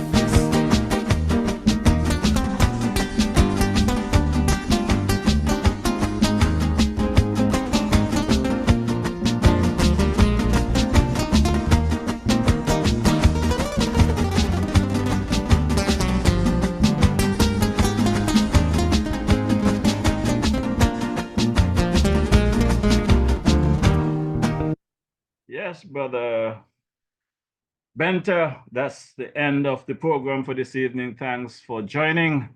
I want to say good evening to my Trini folks there in the Bronx that heading back to Trinidad and Tobago tomorrow. Safe journey, Brother Daniel, Chanel, and the grandkids there. I hope you guys enjoy your time in the New York area. I also want to touch my crew there in Tobago, Brother Victor Beard, Sister Gloria Beard, Melissa Beard. How about my missionary there, Sister Deborah Wallace, Brother Roger Wallace, and crew. Sister Lynn, good evening. I hope you're still up. Also want to touch my sister there, Sister Brown there, and Pastor Brown in Nevis there. Hope all is well with you and the husband. Hope all is well with your son's return. I want to touch my brother there, the man called Morris and St. Thomas. Sister Valencia Morris, how about the man Avon Brown, aka the Sour, Sister Patsy Brown, Maralf, and crew. Brother George Dennis Morris in the Virgin Islands as well. My favorite cousin there, Sister Natalie Carty. How are you doing? How is Caroline? How about my cousin Kent there? Sister Pam, hope all is well with you guys. My Uncle Eustace there and St. Boy. Sister Cheryl there in the Florida area.